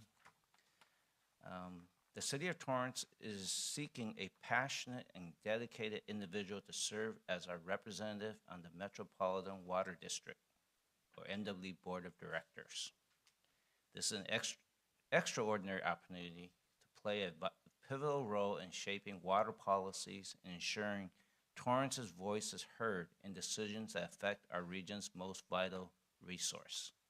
The MWD, I almost said the other way around, that would have been bad. The MWD Board of Directors oversees water management for a 6-county region serving over 19 million people, including Torrance. As our representative, you will work closely with board members, city officials, and stakeholders to address critical water issues, review budgets, and advocate for sustainable solutions. We are looking for candidates that have experience in water-related boards, commissions, and advisory roles, a strong understanding of utility management, financial analysis, and water policies, and the ability to collaborate effectively and communicate clarity. This is a 4-year term with approximately 20 plus hours per week, dedicated to meetings, events, and policy discussions. A monthly stipend of $200 is provided. Candidates, please submit your letter of qualifications and resume to, listen carefully here, City Clerk's Office at 3031 Torrance Boulevard, Torrance, California, 90503. In this case, we do take emails, or email to cityclerk@torranceca.gov by 5 p.m. on December 4th, 2024. So once again, we're looking for applicants to serve as the NWD Director for the City of Torrance. This role is a chance to make a meaningful impact on the future of water management for Torrance and Southern California. Together, we can ensure our community continues to thrive. So remember, last day to submit your application is December 4th. Thank you.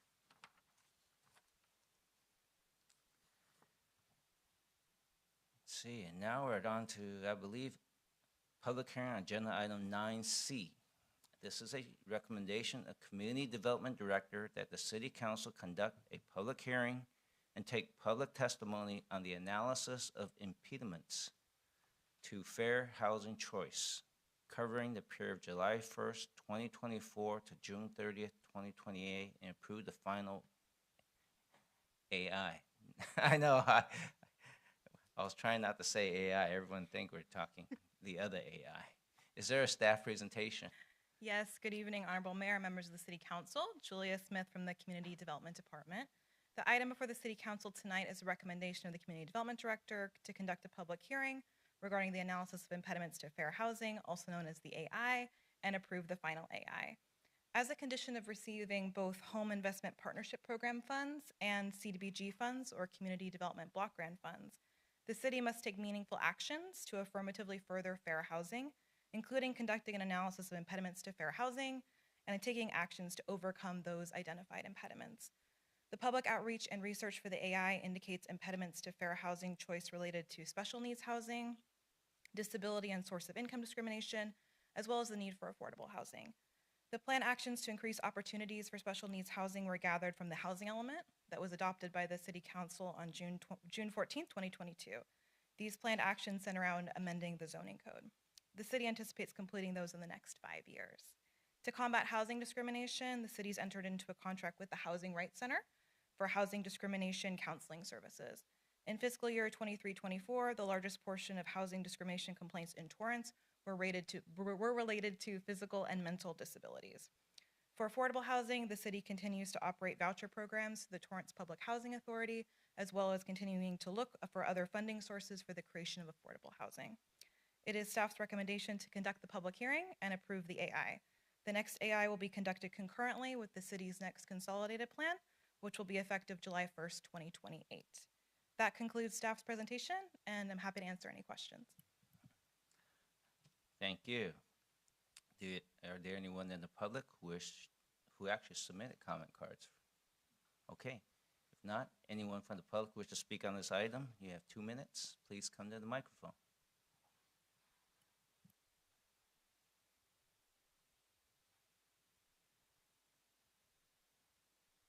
Thank you, Mayor and City Council staff.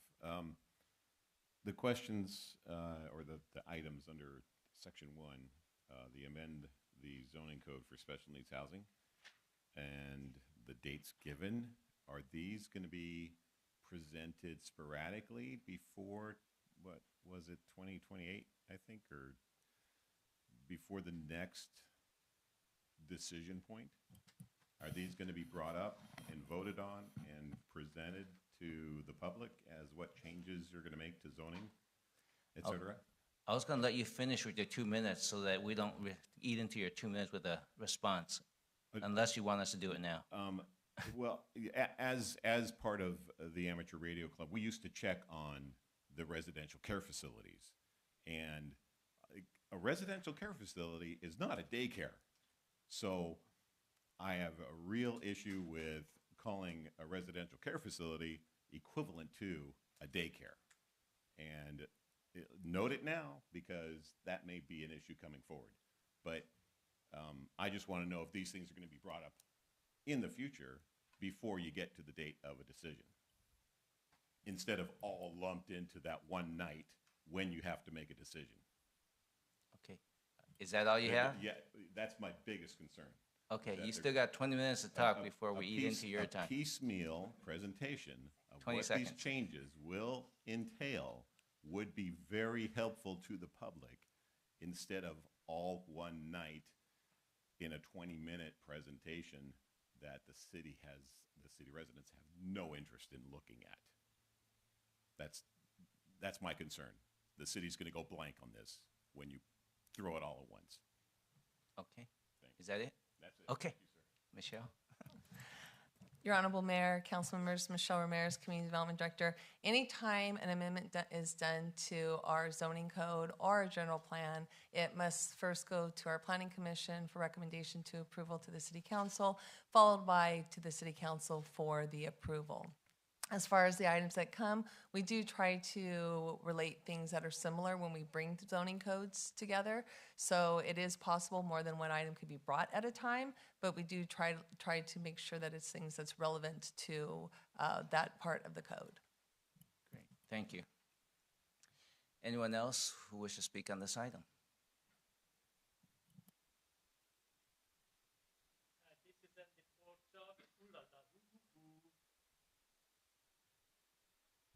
You spent $300,000 on this? Okay.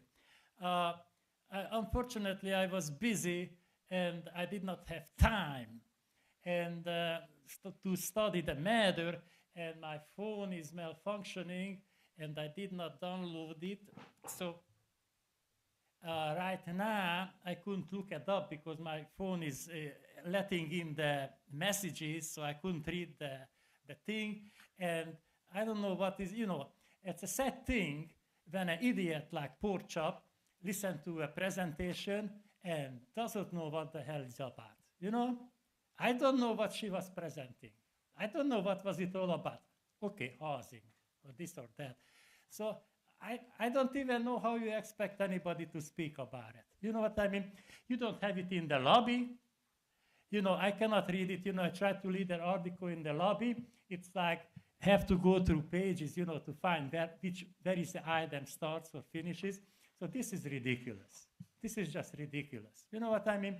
Might as well don't even bring it to the people. I mean, if I'm here and I don't know what the hell I could talk about after a presentation, just skip it. Just immediately go to the vote. We don't have to know, because I did not understand one iota what was this all about. But it's maybe just me, because I have only a high school education, and, maybe I'm just not up to this thing. But me, I did not understand from the presentation what was this all about. So, sorry, I was just talking so you see somebody interested. Thank you, sir, for sharing your interest. My suggestion is if you have no knowledge on anything or any future items, it's best to listen, and you may learn, and then instead of making comments. That's just, since you asked for it, I'll share with you. Anyone else from the public who wish to speak? Okay. I don't hear any, or I don't see any. Then I'll take it for the council. Any member of the council has any questions or comments for staff? Please click in. If not, I'll take a motion to close the public hearing. I motion to close the public hearing. Second. Start voting, please. Your Honor, that motion carried with Councilmember Shake absent. All right. I don't think there's a number entitled for this. I'll take a motion to concur with the recommendation of the Community Development Director.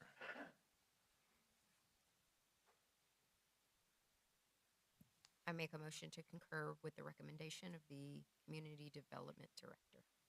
Second. Start voting, please. Your Honor, that motion carries with Councilmember Shake absent. Thank you. Just want to check with our team here to keep pressing forward. Okay. Just want to make sure you don't need a break. Now is the time, after this one? Okay. Now is the time and the place for a public hearing on agenda item 9D. This is a recommendation of the Community Development Director that the City Council conduct a public hearing on the fiscal year 2023-24 Consolidated Plan Annual Performance and Evaluation Report to the U.S. Department of Housing and Urban Development, and appropriate a full amount of the fiscal year 2023-2024 and fiscal year 2024 to 2025 Home Investment Partnership Program and Community Development Block Grant Awards to a newly created grant project. I'm not sure anyone understood what I just said. Maybe you could help us. Is there a staff presentation? Yes, good evening, Honorable Mayor, members of the City Council. Julia Smith again from the Community Development Department. So the item before City Council tonight's a public hearing regarding the Consolidated Annual Performance Report, also known as the CAPER, for fiscal year 23-24, and a recommendation to appropriate project expenditure budgets. So the CAPER is a required document that we must submit every year to the U.S. Department of Housing and Urban Development, or HUD, that describes the city's progress in achieving the goals identified in the strategic plan, as well as the expenditures that we've had to meet those goals. So the three goals outlined in the 23-24 action plan were to, 1, expand affordable housing opportunities, 2, planning and administration, and 3, provide vital homeless services. In fiscal year 23-24, the city continued to expand affordable housing opportunities by operating the city's public housing agency. The city provided vital homeless services through the street outreach team, as well as our 40-unit temporary housing project for people experiencing homelessness. As described in the consolidated plan presented to your honorable body earlier this year, the city did not expend any home funds in fiscal year 23-24. The second component of the item is to appropriate the 23-24 and 24-25 project expenditure budgets for both of the grants, for both home and CDBG funds. The funding expenditure budgets described in the item were previously presented to your honorable body during the June 20th, 2023 and July 2nd, 2024 public hearings. So for home funds, these expenditures include 10% for administration every fiscal year, 15% as a required set aside for a community housing development organization, and the remaining 75% for the creation of affordable housing, a future affordable housing project that has not yet been defined by the city.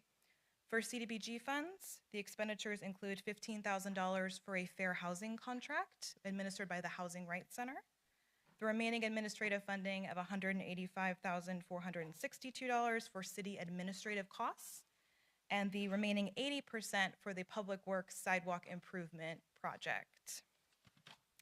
So it is staff's recommendation to conduct the public hearing and approve the fiscal year 23-24 and 24-25 expenditure budgets for both the home funds and the CDBG funds. And that concludes staff's presentation, and I'm available for any questions. Thank you. At this moment, I'll take public comments. City Clerk, do we have any who has signed in? If not, does any members of the public who wish to speak on this item, please come to the microphone for 2 minutes.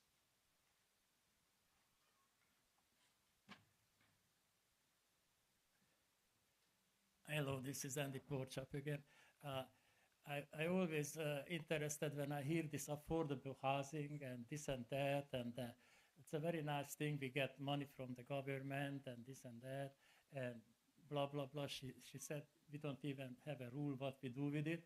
But how much is this budget we're talking about here? How much money we talking about here? Mr. Porkchop, we'll look for the answer. All right. You're eating your time. Keep talking. It's okay. It doesn't matter what I say. Are you kidding me? You think it makes a difference? Trying to help you, sir. Anyway, so it's 500,000, 200,000, $1 million. You cannot buy a tear down in Torrance. What is an affordable house? What is affordable housing? All this money go for nothing. For renting offices, people who talk to people, and we have more homeless people and higher home prices, higher real estate, higher rental, higher everything. So what are we doing here? You know, smearing the poop all over the place? What are we doing here? Show me an affordable houses, I move in. Show me one. I move in right away. Look, I have door, I move in. Show me an affordable housing you provide to people. Show me one. One, uno, один, ein. I want an affordable house. Very easy. Mojave sounding very good to me. Okay, anyone else from the public who wish to speak on this item?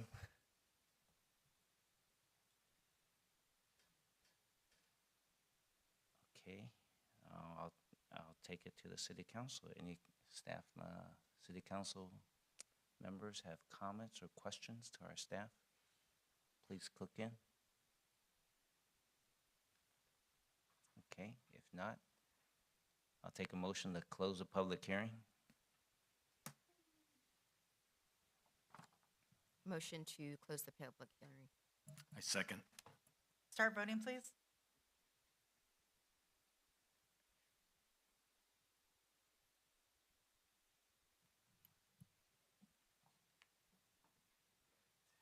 Your Honor, that motion carried with Councilmember Shake absent. All right.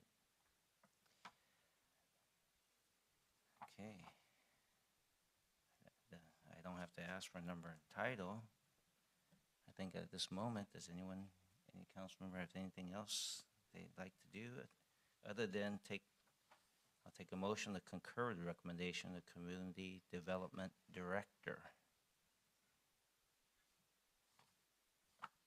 Motion to concur with the recommendation of the Community Development Director. I second. Start voting, please.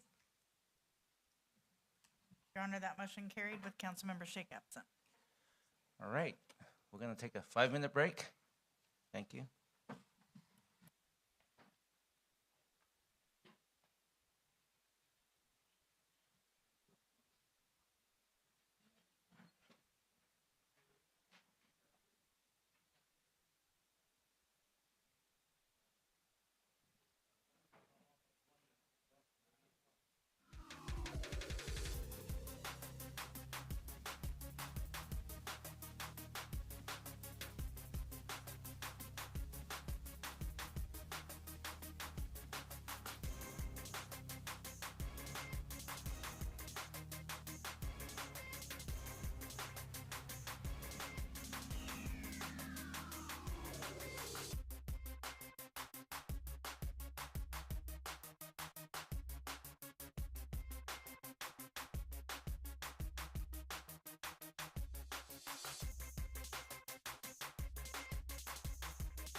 This moment, we're going to start with item, okay, let me go back up here. Item 10A from the Finance Director. Is there a staff presentation? Yes, good evening. Jason Nishiyama with the Finance Department. Item 10A before you tonight is the presentation of the findings and recommendations associated with the third-party forensic review of financial management processes. Earlier this year, City Council directed staff to obtain a consultant to perform a third-party review of the city's fiscal management processes for FY 14-15 through FY 22-23. The purpose of the review was to determine the causes that led to a depletion of the city's general fund, unassigned fund balance in FY 19-20, what factors were involved, whether the city managed it appropriately, and to identify future improvements. As directed by City Council, staff conducted a competitive procurement process and awarded a contract to BDO USA, a third-party audit and advisory firm. BDO conducted their review, which included independent interviews, review of documents, forensic analysis of financial records, benchmark surveys, and a performance of a maturity assessment against accepted best practice standards. Tonight, I have with me Mr. Stephen Jin, principal with BDO's Risk and Advisory Services Practice, and Ms. Shirley Komodo, director of BDO, who will present their findings, recommendations, and answer any questions that you may have. I will now turn it over to Mr. Jin and Ms. Komodo for their presentation, and if we could, thank you.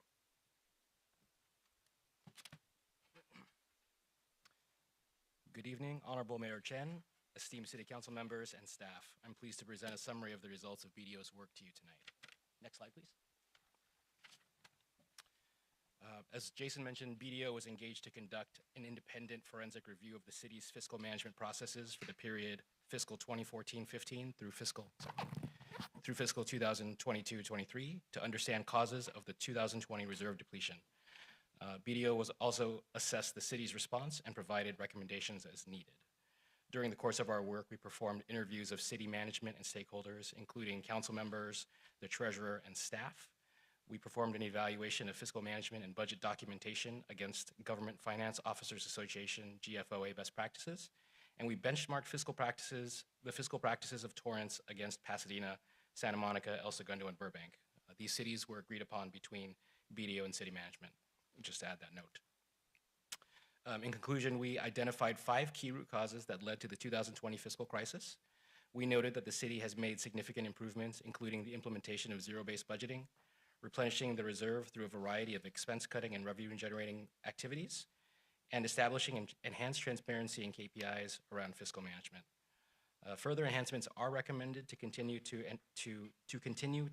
improve fiscal management processes and mature them. Next slide, please. Based on our work, we identified 5 major root cause categories that contributed to the depletion of unassigned reserves. When combined with the onset of the global COVID-19 pandemic and a cyber incident in March of 2020, these factors undermined the city's financial and operational resiliency, leading to the 2020 fiscal crisis. The first root cause that we identified was unsustainable budget practices. During our scope period, the city did not meet revenue projections, essentially spending more than it earned. The second root cause was insufficient transparency and accountability. We noted that there was inadequate budget to actual reporting and inaccurate revenue projections, as we'll get into in later slides.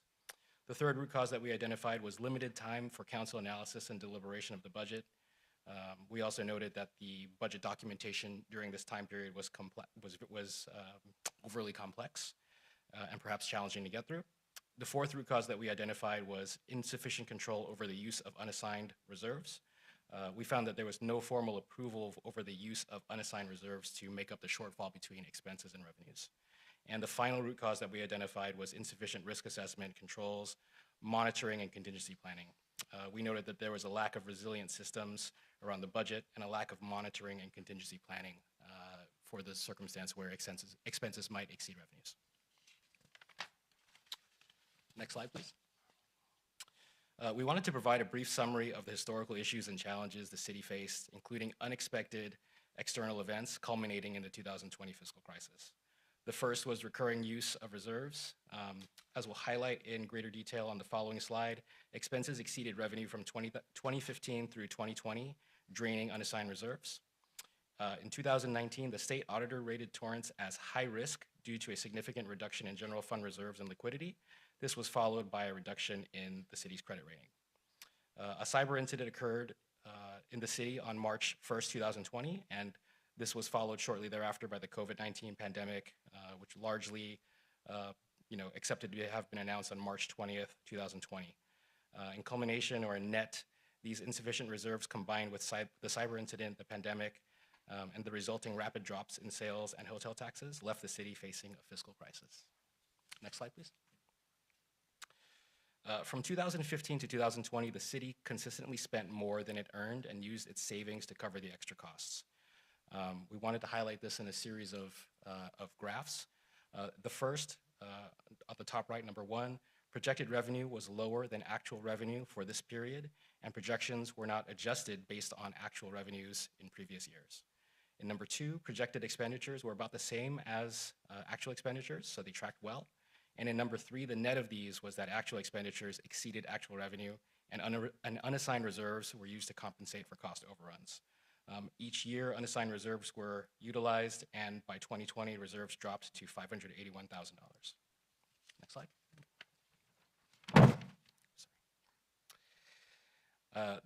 We wanted to highlight the city's response. We were very pleased to note that the city reacted quickly to address the fiscal crisis with immediate and longer-term solutions. We saw that both city management and city council worked together in a combination of cost-cutting and revenue-generating initiatives. The first, and these are grouped in response to the root causes that we identified. The first was strengthen budget practices. We identified that in the immediate term, there were freezes of pay increases, there were freezes to hiring, and there were delays to extraordinary expenditures. We also noted that there were increases in tax revenues through sales tax measure in 2022, and also a lease revenue bond to address CalPERS unfunded pension liability. The second response that we were pleased to identify was increased transparency and accountability. All of these things culminated in the ability to move to a zero-based budget and create better budget to actual monitoring. There were also risk-based internal audits that were performed, and we saw improvements in the clarity and the clarity and the ability of the budget books to allow for crucial decision making. There was greater time for council analysis and deliberation. There was budget training that was provided by finance to city council members to assist in their understanding of the data. We noted enhanced control over the use of unassigned reserves through greater information being provided to the city council and alerts around the potential need to use unassigned reserves. And finally, we noted the city had improved risk assessment, controls, monitoring, and contingency planning, and this was due to internal auditing that was conducted after this time period. Next slide. We have some additional recommendations, and these are really to address the 5 root causes, again, that we noted. These do align with GFOA best practices, and it's important to share that a lot of the work has already been done by the city's finance department. And this is really, again, to continue to enhance the fiscal position and the practices. The first is to continue to improve sustainable budget practices, continuing to document internal controls, continuing to document clearly revenue projections, and have a detailed budget to actual process. The second, around financial transparency and accountability, is to drive accountability for budgets down to a department level rather than a city level. It's to have metrics and alerts to staff and the City Council on fiscal reporting. The third is to continue to have budget workshops to improve knowledge and training of the council members and increase the thoroughness and diligence through which they're able to move through the budget process. The fourth is increased control over the use of unassigned reserves, and this is establishing a formally documented approval process for the use of any unassigned reserves, which is currently not in place. And the fifth is increased risk assessment controls and contingency planning, which would include having ongoing annual risk assessments around fiscal processes, ongoing internal audit, and also further ongoing contingency planning and business continuity and disaster recovery, which we know has been tested through COVID-19, but with an emphasis around fiscal reporting. Can I just say something? Sure. So I just want to caution you to know that these recommendations are recommendations, and they are subject to having sufficient staff and resources to support them. So, and that not all of them can be done immediately. Some of them will take time. So you should not expect that city staff will have everything done overnight. And you should expect that what they will be doing is making very deliberate decisions on what can be done within the resources they have, based on a risk-based approach to analyzing what are the benefits and the costs. So I don't want you to expect that there'll be a magic wand and that everything will be done immediately. Thank you,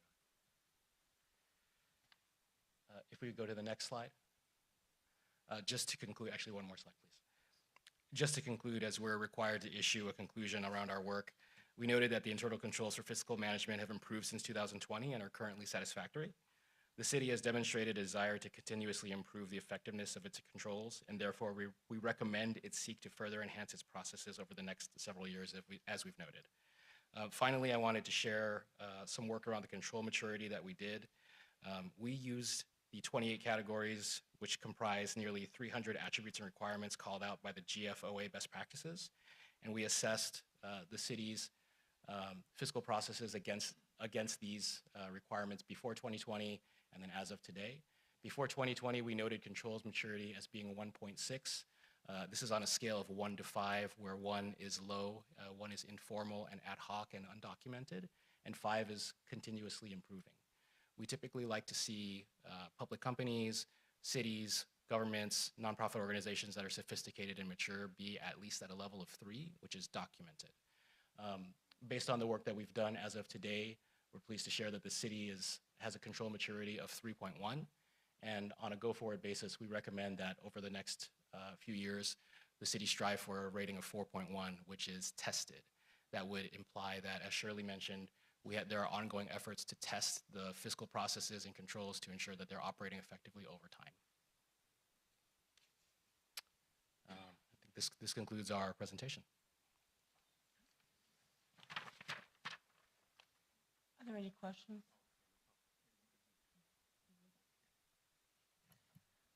Well, thank you very much.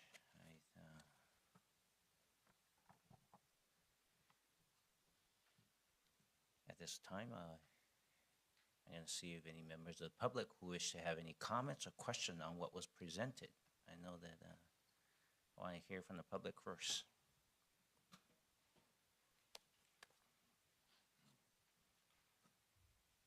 Honorable Mayor, members of the council, thank you for this presentation. It was very general. I guess my biggest question would be, name 3 things that were bad in 2020 that are not that way today, to help me understand just what control maturity has happened. I'd like an answer to that question. Thank you.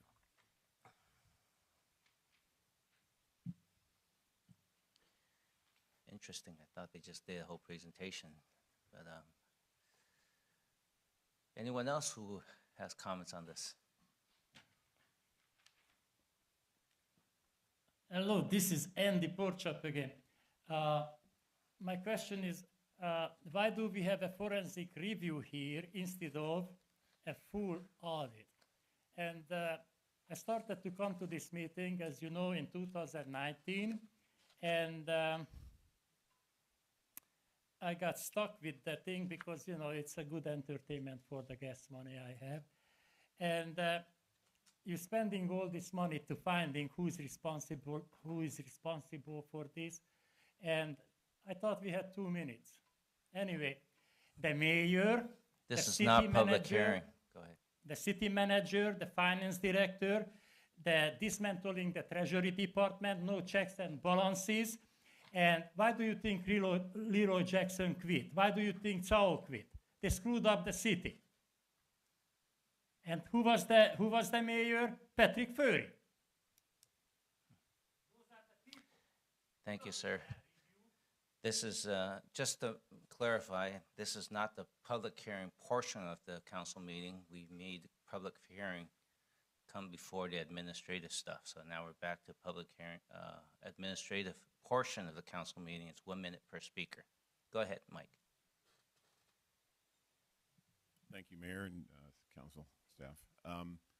Just curious, I seriously remember the day I ran into somebody outside the West Annex here, and it seemed to be a perfect storm that happened that day when the system was hit. I'm just curious if that contributed enormously or just minorly to the events of the next few years. And because this is a 1 point, I forgot the number, way back when, name names and are they in trouble? I mean, they must have done something seriously off the wall to get to that number. I can't imagine it was yeah, whatever you did was okay, no problem. They're not off scot-free. Tell me that. Thanks.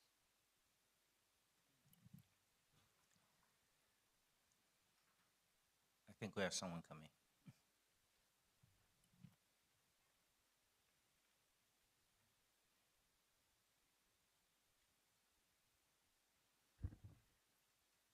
I've always been told to save money where you can save your money because something inevitably is going to happen. A lot of things that the city spends money on could be saved for emergencies such as what happened, you know, with COVID. And I understand we had the computer hack and all that, which cost a bunch of money. I mean, I might be all way off base, but when we spend money on stupid blue light gels that we don't need, subsidizing Dodger games, all that stuff, it's save the money. That's all. It's simple. And then maybe we won't be in such a mess with what's going on. Save it. Cash is king. That's what they always say. Save money. Anyone else from the public wish to speak on this item? Okay. Appreciate the comments. I think all your comments or questions make good sense. So I'm going to come to the council now. Councilman Matucci. Thank you, Mayor. I really love the fact that we actually dug into, you know, even if it's just scratching the surface. I think it's important to learn from our past so that we don't repeat the same issues. Now, having said this, you know, I do believe that we're in a much better position now. I think we've taken a lot of steps towards, you know, better management of our money. You know, I agree with the public. There's some programs that are strictly recreational, but I do believe that most of those programs are for community building. You know, so you know, as much as we always make the comparison between the way we run a city and a business, they're not the same thing because the cities provide services that are community driven. You know, so like a company's not going to have a park. For instance, they might have some green space around their building for their employees, but the main purpose is to make money.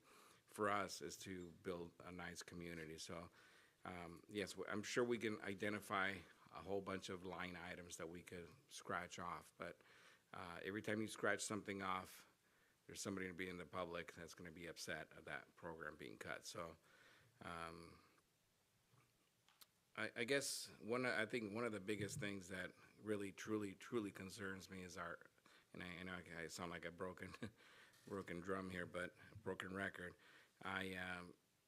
our unfunded pension liability. I remember coming, I think 2011 was the first time I showed up at a council meeting. And I remember back then there was talk about our unfunded pension liability being in the hundreds of millions. And I'm thinking, oh my gosh, how does a city like ours accumulate so much debt? But as I learned how the pensions work and such, I was still a little taken back by the amount of money that's still up there, up in the air. My concern for the future is our ability to pay down that debt in a timely manner. I don't want to say that we've kicked the can down the road, but we've almost been forced to because some of the incidents have happened over the last decade. And we have, just like many other cities, we've been hit by a lot of different things. One could say the explosion at the refinery set us back, I would say a few million. Then, of course, just one thing after the other. But in the end, our responsibility is to make sure that we run the city properly, clean, safe, streets in operable position, in condition. So all that takes a lot of money. So I think our finance department and our management team, I think we are currently on the right track. I can't say that when I first started. I think there was a lot of things that were happening back then, almost like panic mode. And as a matter of fact, I think Mayor George Chen and I got elected at the same time. There's a big learning curve for us. We both come from the private sector. To learn how government works, it does take some time to absorb. I have to say that I was a little taken back when I first found out that we were operating in the red.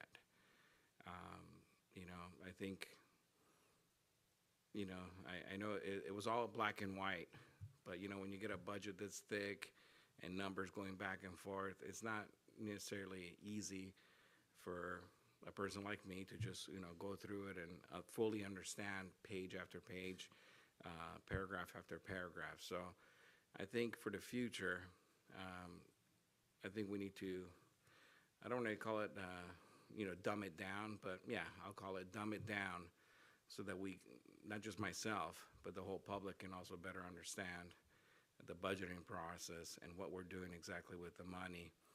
And it's pretty darn simple. Money coming in, money going out, and but at the end of the day, sometimes the way it's presented, I feel like there's a lot of numbers everywhere, and it doesn't make it very comprehensive for the common person like myself. And so a lot of times we make decisions based on the suggestion from staff, and I feel confident that we are on the right track. I can't say that we were on the right track when we first started. I think there was a lot of problems at the beginning. So I am very happy that we've taken this this money that we've invested into this, but I really do think that we do need some help in keeping us on track for the future as well, and staying involved with companies like the ones that put this together, because it does seem like they have identified things that we can improve, and I wish to start improving those immediately if we can. So thank you guys for the time, and thank you for the presentation. Thank you very much. And I'm going to make a few comments before I call on you, Councilwoman Kalani. I think, I do agree that, there's for a lot of us, we look at the budgets and how we spend. I think just to answer a few questions from a comment, what do we do different? I think I'm just looking at the package, just make sure that, everybody in the public sees the same thing we did. I think BDO said, one of the things we did different from before is zero-based budgeting. So, meaning, I'm going to try to be a very simple explanation. Zero-based budgeting, every year you start with zero, I believe. That's what that means. And then each department has to justify what budget they want. As opposed to another way of budgeting, I'm not sure what the terminology is. If last year I had, X dollar, then next year when you ask for a budget, you're going to say same as last year.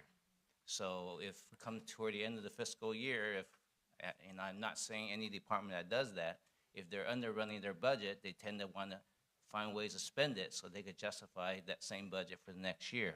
So it kind of removes that. Just want to give you an example that we did zero-based budgeting. And then and a lot of cost control. I think, nowadays, I think every department manager, the way I see it is, they're very cost conscious on how we spend our general funds. I see it. I see it in the email traffic and all the budget reports here, and that's another thing. And I just want to just remind the public, enterprise funds, if it's water funds, stays in the water, airport funds in the water, we don't cross lines here. And some of the reports are made a little easier to read. Councilman Tucci said dumb it down, and I said it's got to be like C-Spot Run for folks like us to understand. And I think there are many times I share with staff, the very first sheet after the cover sheet should be the BLUF, B-L-U-F, bottom line up front. Are we doing well? Are we making money? Or we're spending more than we take in? If that's the case, we have a problem, just like what one of the members publicly has shared with us. And then we go into the details. I think a lot of us have been learning here, and I think Councilman Tucci might have been there the day when I looked at the spreadsheet and I asked, are we using our reserves to balance the budget for X years? And the answer was yes. And I think I said, that's a no-no, right? I think that's probably the same words I just used. So I think, so those are some of the changes so that, the information's made it simpler because we all need simple data to make as best decision as elected officials, and the staff has made a lot of changes. I know there's a comment, why are we funding Dodger Day? I totally agree. I think Dodger Day, Torrance Dodger, is good, but I am against subsidizing in cash. Actually, in general, I'm against subsidizing cash for basically, not just Dodger Day. I think that's not a good practice.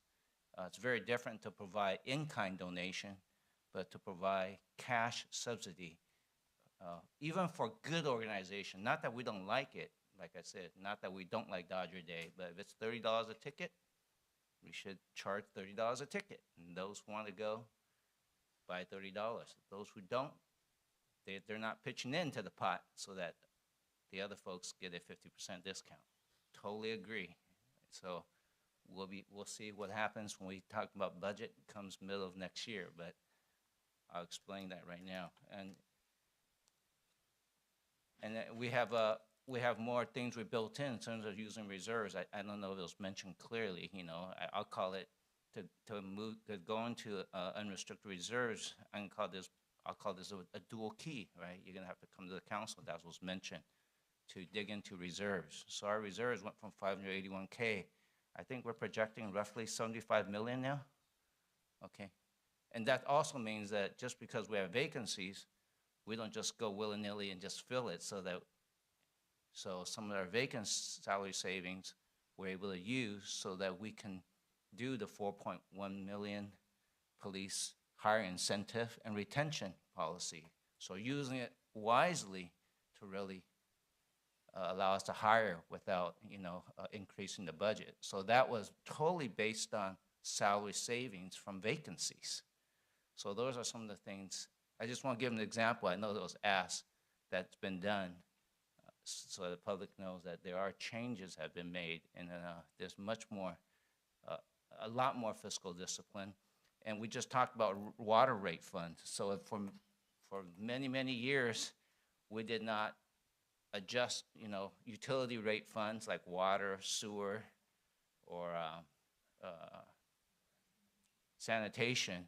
So we make adjustments. I know it's painful for the residents. I live here too, but sometimes we have to look at if we stay stagnant for many, many years and just sort of did not make the adjustments when we're allowed to, then we start falling behind. So I think all the things we've been discussing are really the things that we're doing to make sure that we talked about why 5-year projection rates, so that we can more have confidence, predict that we could operate in a healthy financial situation for the city as a whole. That's another example. Just want to make sure that there are some examples so you hear, not that we're just, just waving our arms up here. Okay, Councilman Gerson. I went from third in line to first in line. First, I wanted to thank the BDO staff for your presentation and for your patience. As you saw, I'm a very curious person and ask a lot of questions, and I appreciate you taking the time to go through each and every question with me.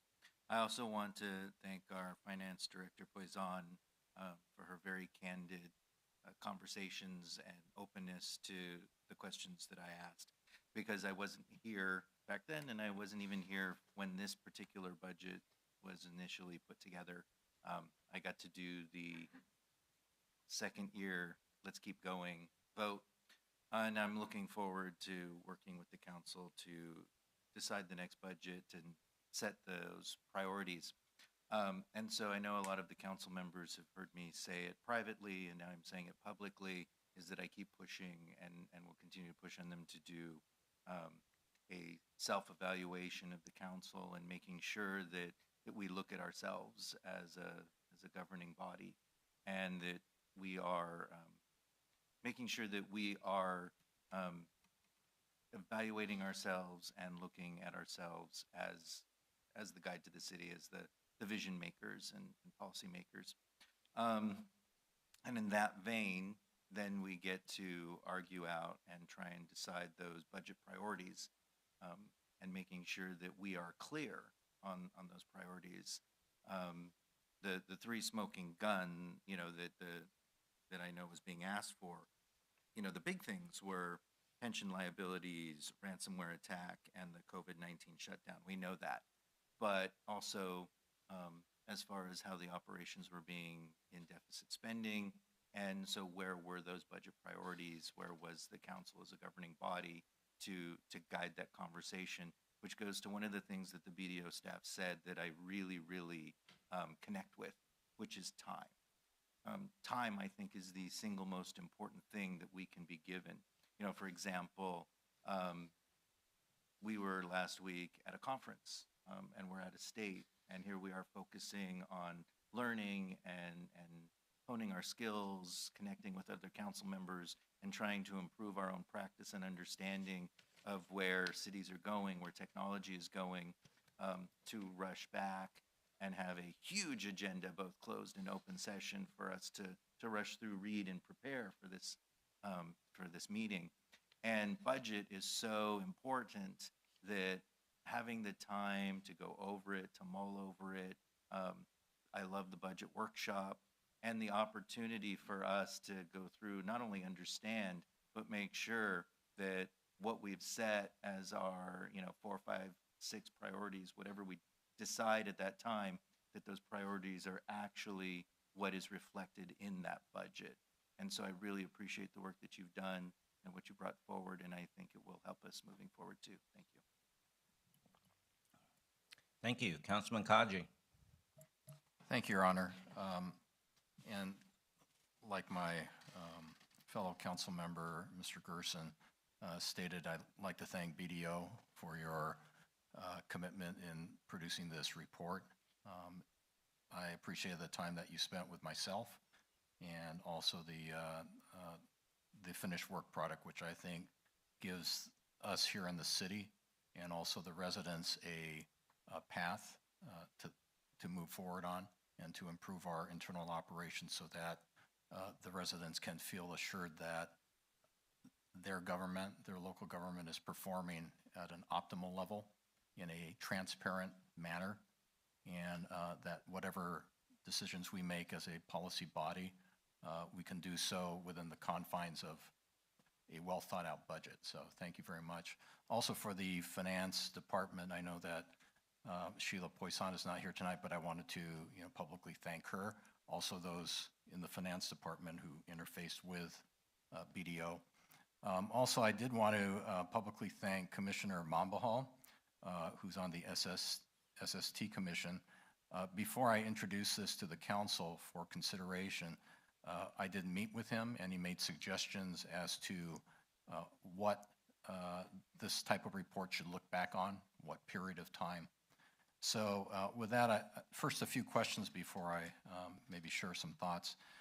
At the beginning of the 2014-15 fiscal year, what were our unreserved, unrestricted reserves?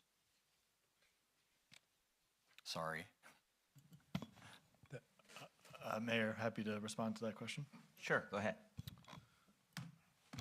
Ian Daly with the Finance Department. So at the conclusion of FY14, so the beginning of the 14-15 fiscal year, the unassigned fund balance was $21.2 million. Okay.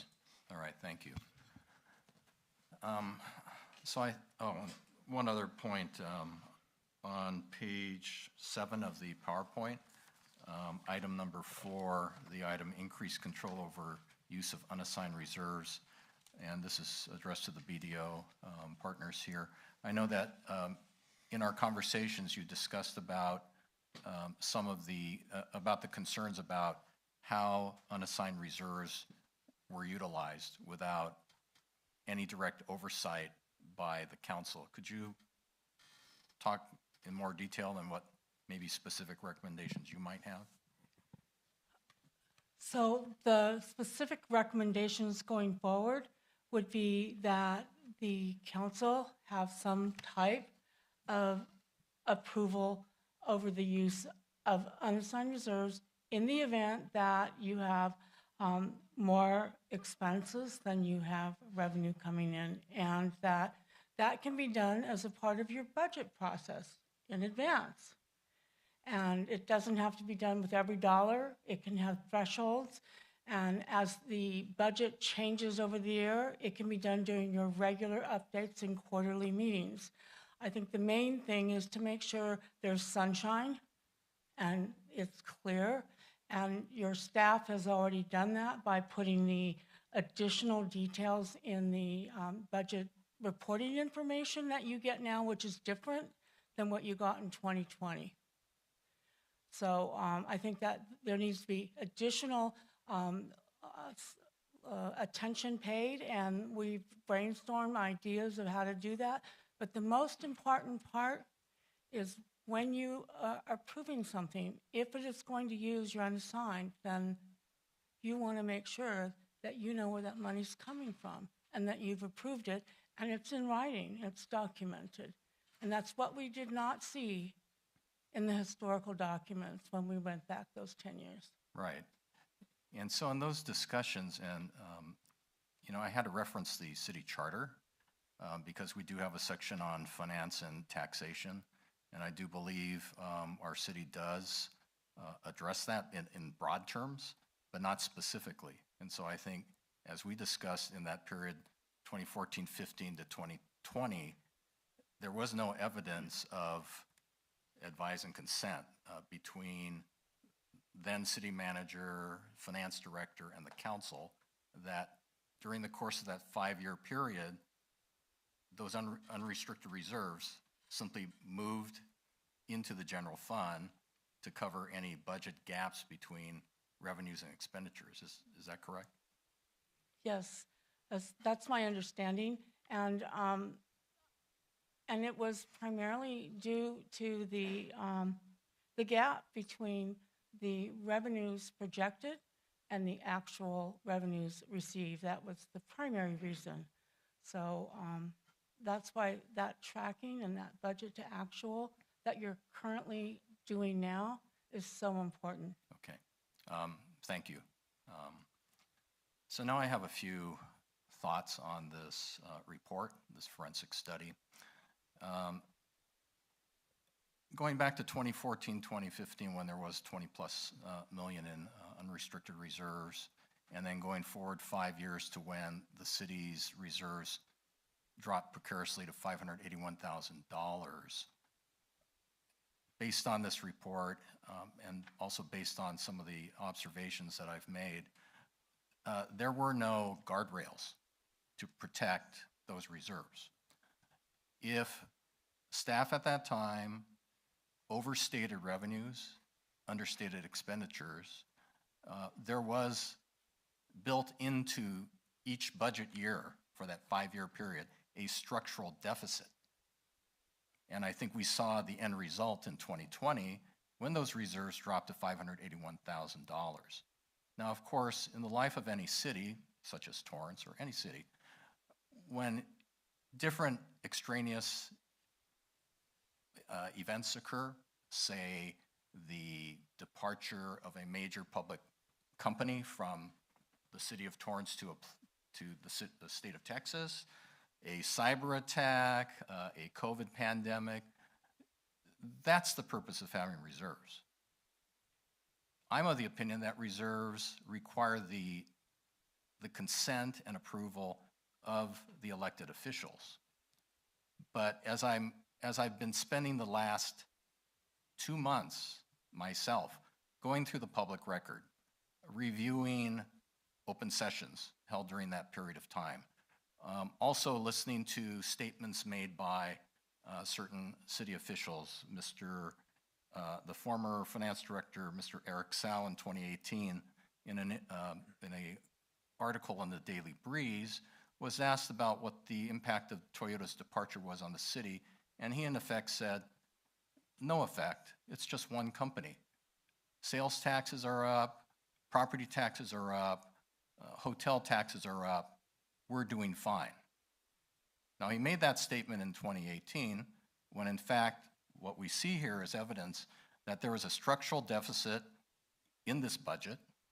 I also listened intently to the 5 State of the City addresses issued by then Mayor Fury, who indicated in his comments to the public that everything in Torrance was fine, that we were operating on a balanced budget,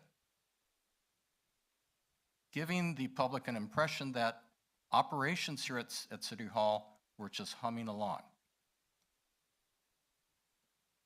Now I'm at a point, looking back at the public record, there is no evidence of approval by this council. So when I look at the statements and actions of the former city manager, Mr. Jackson, the former finance director, Mr. Sau, and the former mayor, Mr. Fury, and I look at what led to this point in 2020, I connect that to the campaign to pass a half-cent sales tax, or SST.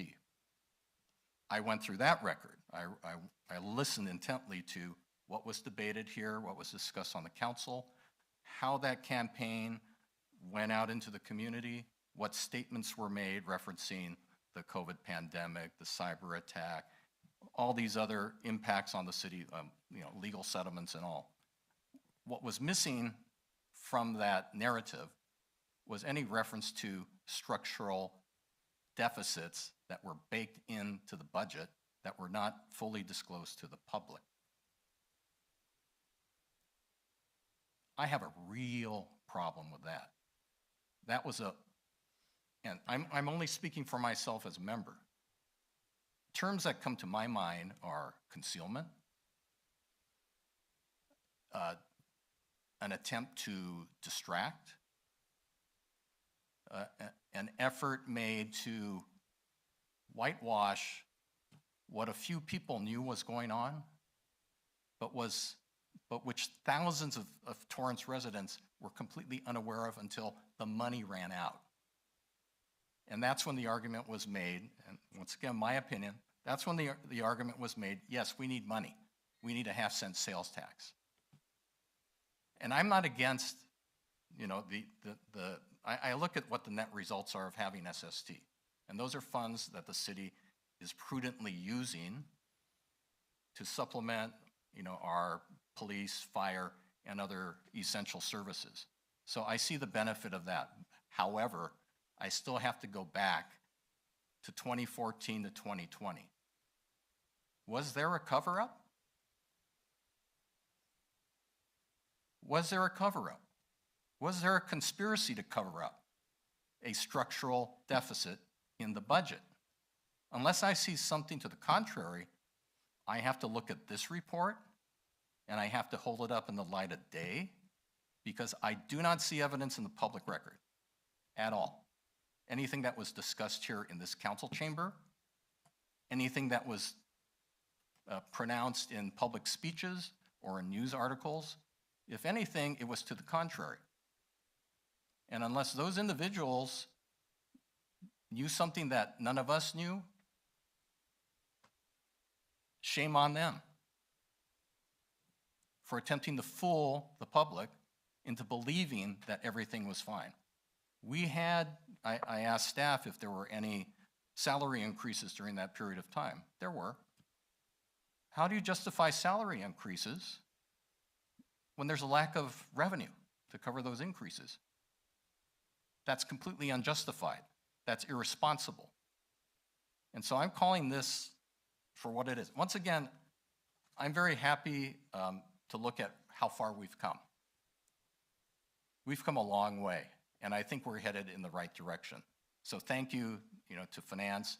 Thank you to everyone here for ensuring that we're now moving in the right direction. But I will not let go with what happened. And I always found it, I guess, after digging in for the last month and coming into this chamber, which is named after the former city manager, after looking at a plaque out there with his name as a recipient of the Jared Sidney Torrance Award,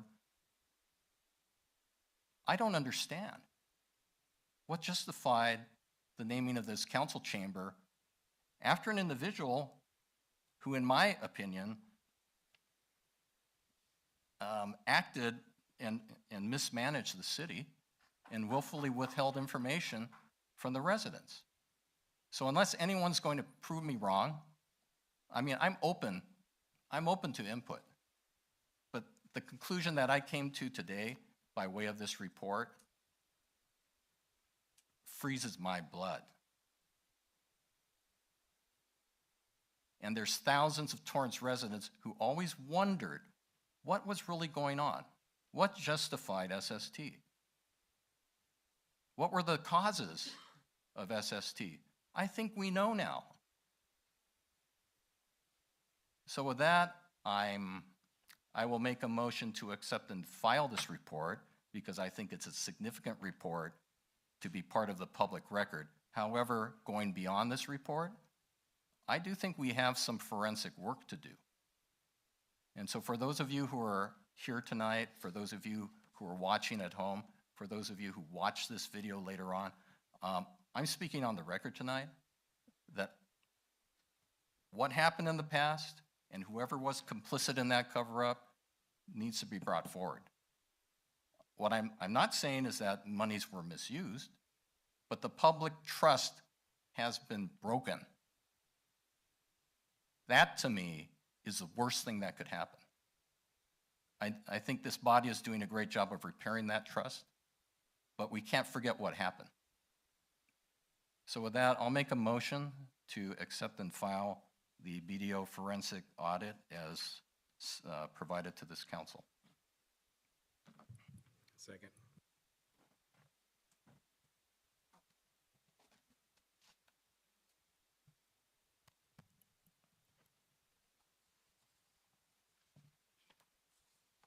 Start voting, please.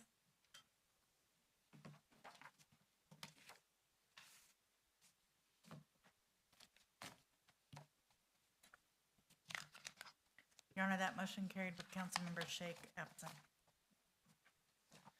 Thank you. Thank you, staff. Thank you, BDO. I know there's a lot of work put into that, and appreciate all the comments and questions.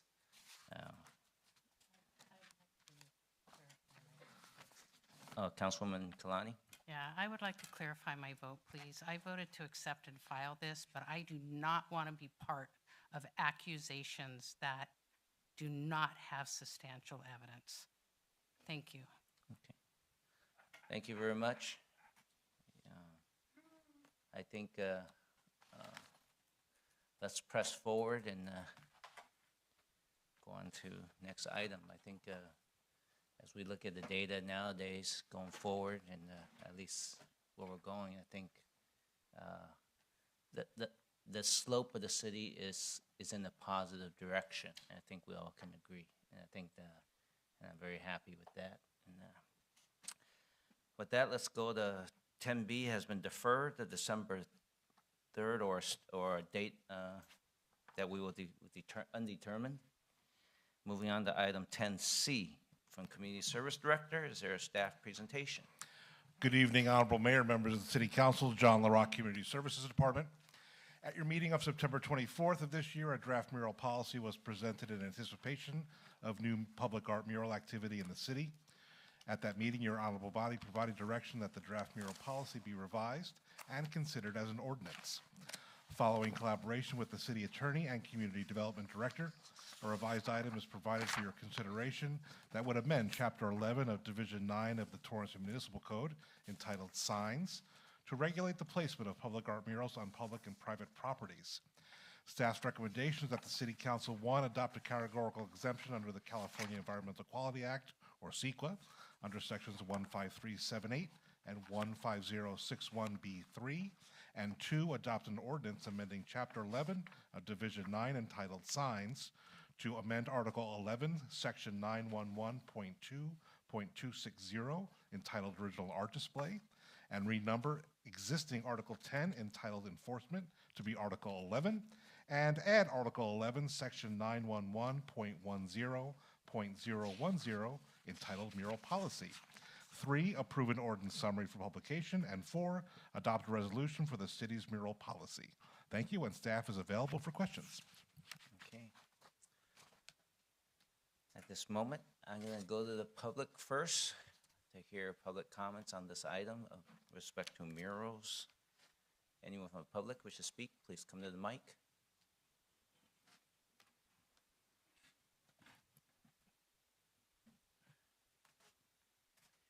Hello, everyone. I'm Andy Porchap, and I love murals. So I'm for the murals, because murals as American as applesauce. So bigger the mural, I more like it. Other cities has bunch of murals, like, Hermosa Beach and all over the place. And in America, we have big murals, and I'm very much of the fan of the murals. So please change the rules, and we could have murals, and maybe we could paint those people on it, who you appreciate so much, who we are accusing, so we can look at them. I could see a mural at the splash pad, what I call, the diaper juice. Okay, your time is up, sir. Thank you. Anyone else from the public wish to speak on this item?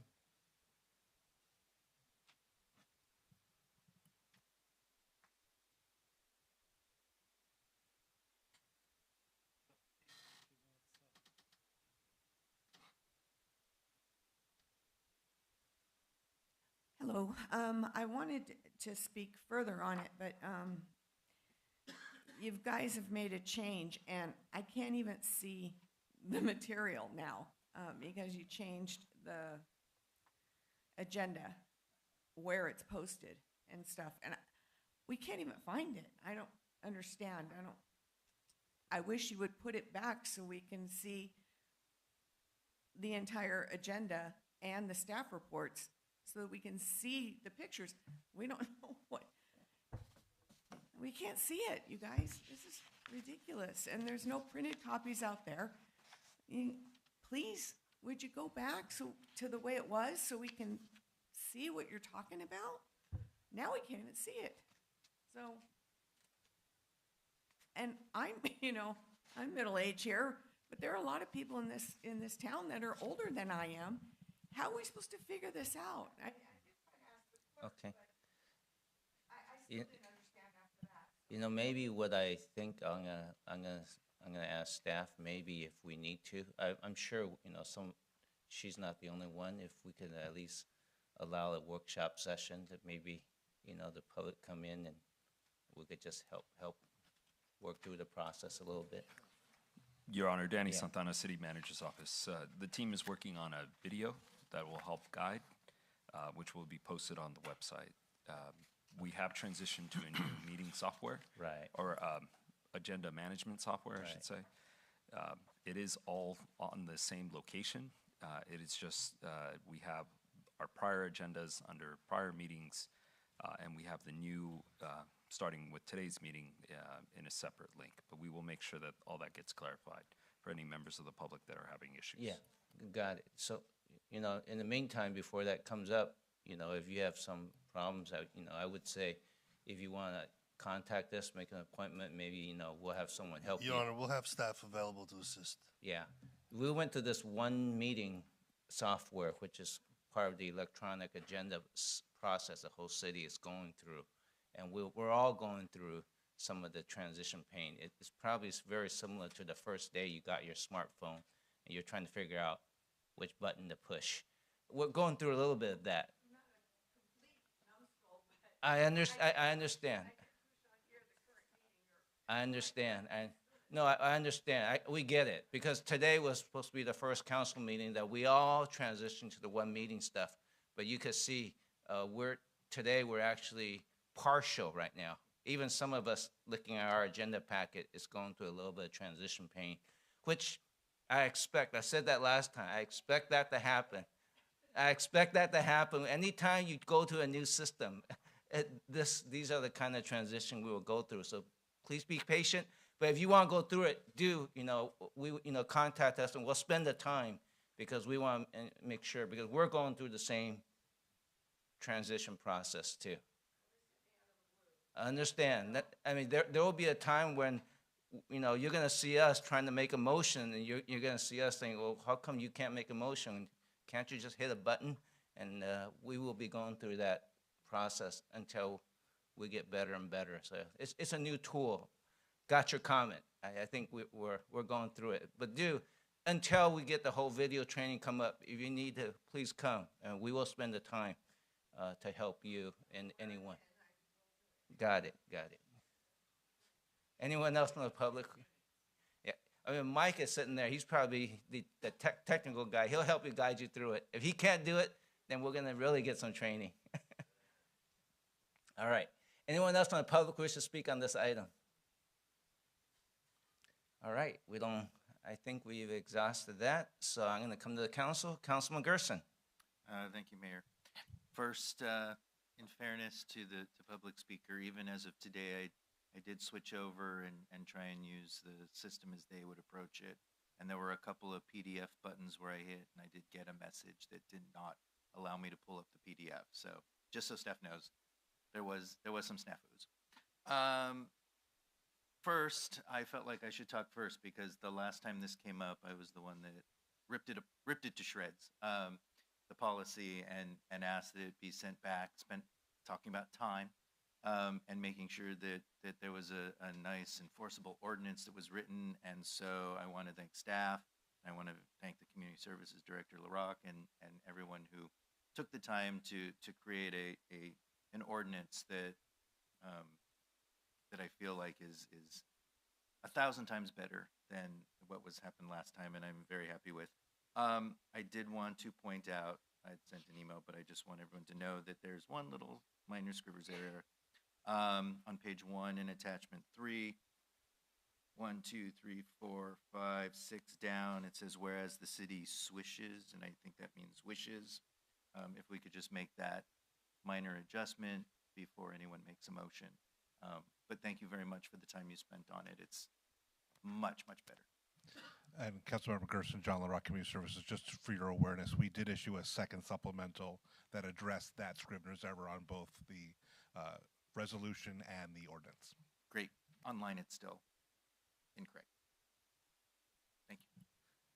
Yes, I could verify. I got the update. All right, Councilwoman Kalani. Thank you, Mayor. I just want to, if you could help explain, how does 911.2.220 change as far as what is a mural being a display or illustration within public view painted on an exterior surface of a structure that does not contain the name of the business, product, or service of the premises? How does that change?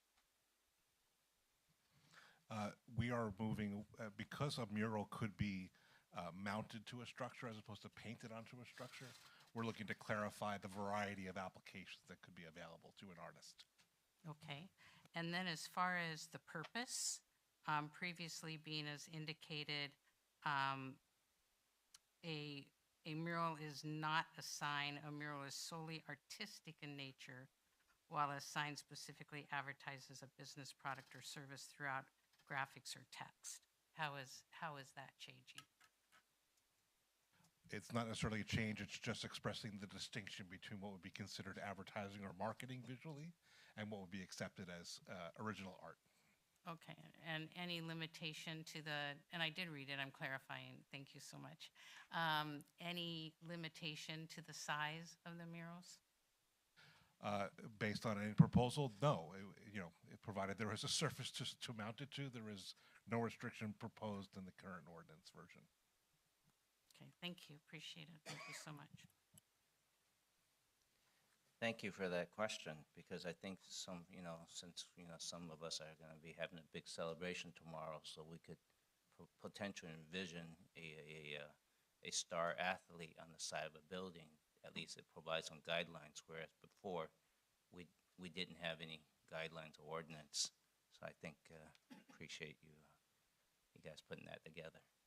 Anyone else from the council has comments or questions? Oh, Councilwoman Kalani.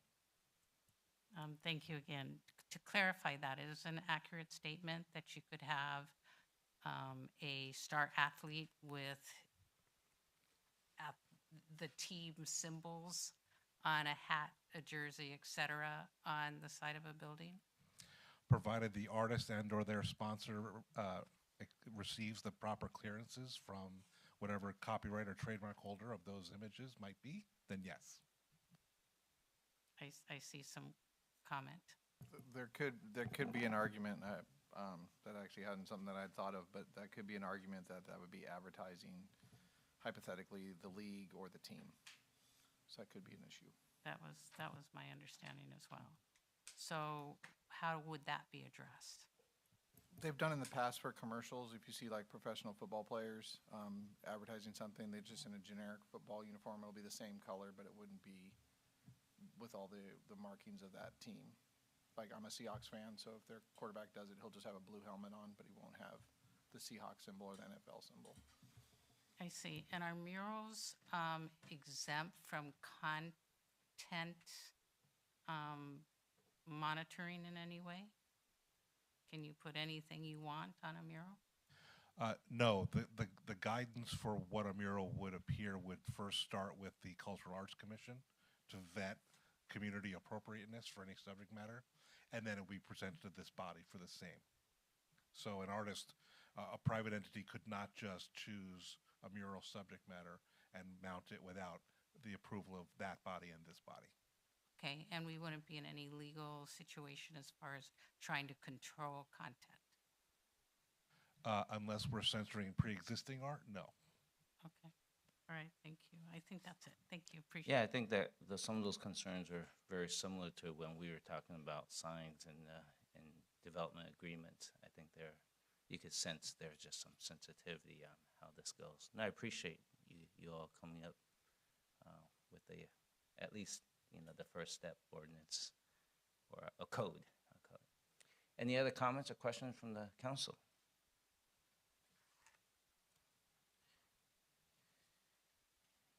Let's see.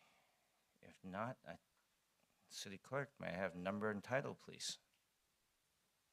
Yes, Your Honor, the ordinance number is 3941, an ordinance of the City Council of the City of Torrance, California, amending Section 911.2.260 of Article 2 of Chapter 11 of Division 9 of the Torrance Municipal Code relating to original art display, renumbering existing Article 10 of Chapter 11 of Division 9 relating to enforcement as a new Article 11 of Chapter 11 of Division 9, and adding Section 911.10.010 of Article 10 of Chapter 11 of Division 9, mural policy, setting policy for murals on public and private properties.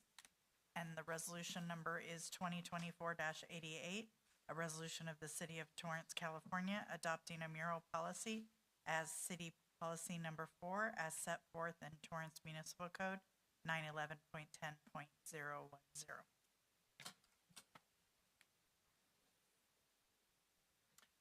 I will make a motion to approve ordinance 3941 and resolution 202488 and everything else that the city clerk said.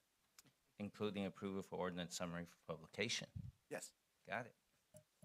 I second everything else. Start voting, please. Your Honor, that motion carried with Councilmember Shake absent. Thank you. There are no agency agendas. I'm going to move on to oral communications number 2. This portion of the meeting is reserved for comments on items not on the agenda.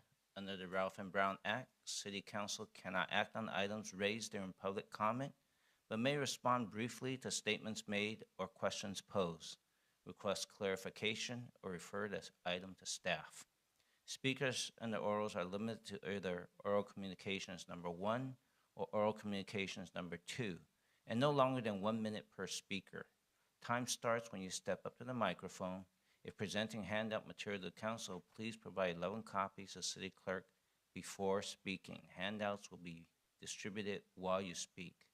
Do we have any members of the public who have not spoken in oral communication number 1 who wishes to speak now? Come to the microphone. It's a race. Go ahead.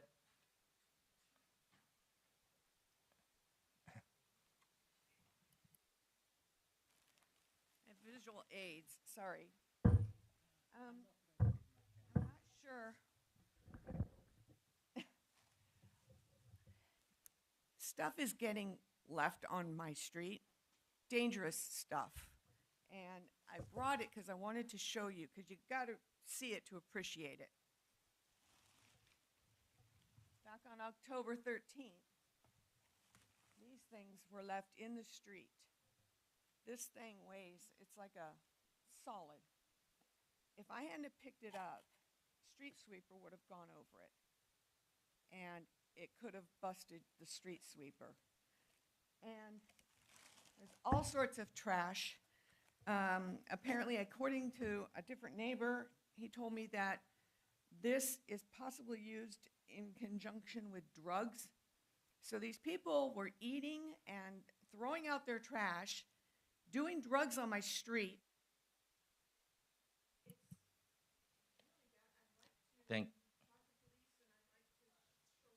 Thank you. Got it. Thank you. Okay. Anyone else who wishes to speak for oral communications, please come up to the mic. Okay, got it, sir. Kurt James, 406 Reese Road, Torrance, California. I'm here to talk about something that's going to be on the agenda next month, apparently. Local baseball fields, including Torrance American Baseball, their contracts or lease agreements are coming up. We want to ensure that verbiage remains in the new contracts or lease agreements that states that there's public access for residents. Basically what's happened is since July up until 2 weeks ago when this was brought up as an issue, gates were being locked. There was debate of whether that was the city should open them or the tab should open it. But it hasn't been an issue for the 23 years that I lived there until just now. I know that some folks might be aware of this situation. I know Board Member Matucci's returned a couple of calls or requests, so thank you for that. And we just want open access. They pay $1 a year for, it's like $5 for 5 years, so. Thank you, sir.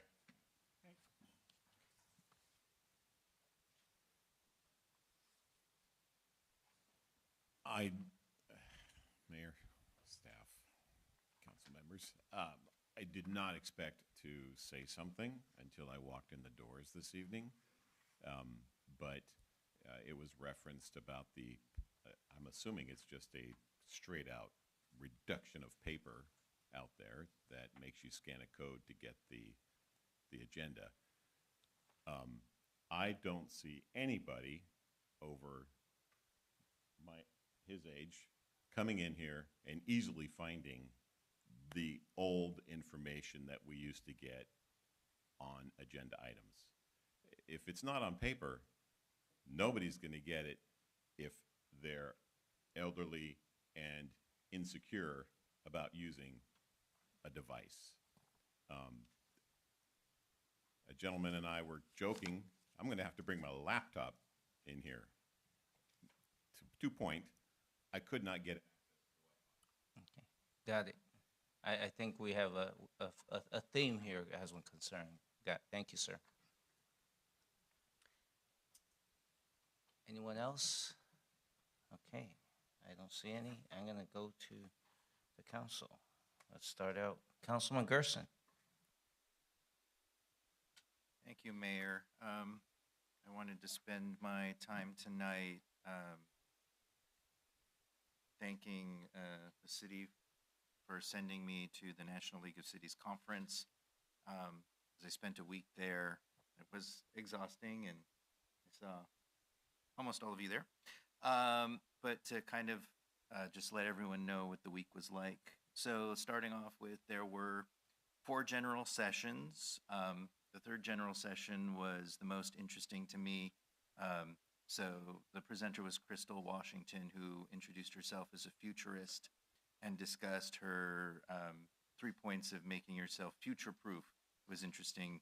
Data-driven, find Easter eggs, and curiosity was her 3 things.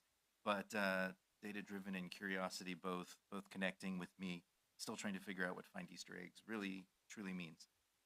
Several breakout sessions, lots of breakout sessions. I spent most of my time in a few sessions on artificial intelligence, advanced air mobility, cybersecurity, clean energy economy, and energy grid reliability.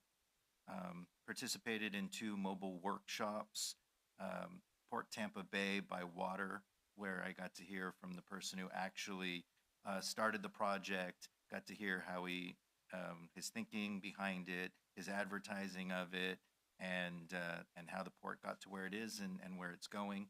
And then Tampa International Airport expansion, where one of the directors gave a presentation and then was given a choice of one of 4 tours, of which I chose the airfield tour. Thought it might have some applications into our own airport.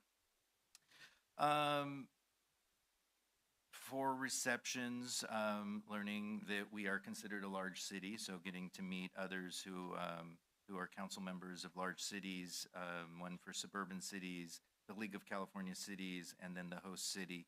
I ran into more people from South Carolina and Washington State than any others, but lots and lots of states. Interesting to talk to people who are council members for cities of 8,000 and those that are 160,000 seem to be a couple of the common numbers I heard when discussing with them. And it's really interesting that even though we think of California as so unique, but to hear that they're addressing the same types of issues in all of the states, Kentucky, Texas, and hear that us in California facing the same type of stuff. And then the expo, where I had an opportunity to start quizzing some people who were startup companies and really focusing on artificial intelligence and what they're doing and what their space looks like, what they're currently producing, and what could be produced in the future. So very energizing, has got my mind going and excited to talk about the next 20, 30, 50 years in Torrance. So thank you. It was a great but exhausting week. Thank you. Glad you had a nice week there. Councilman Kaji.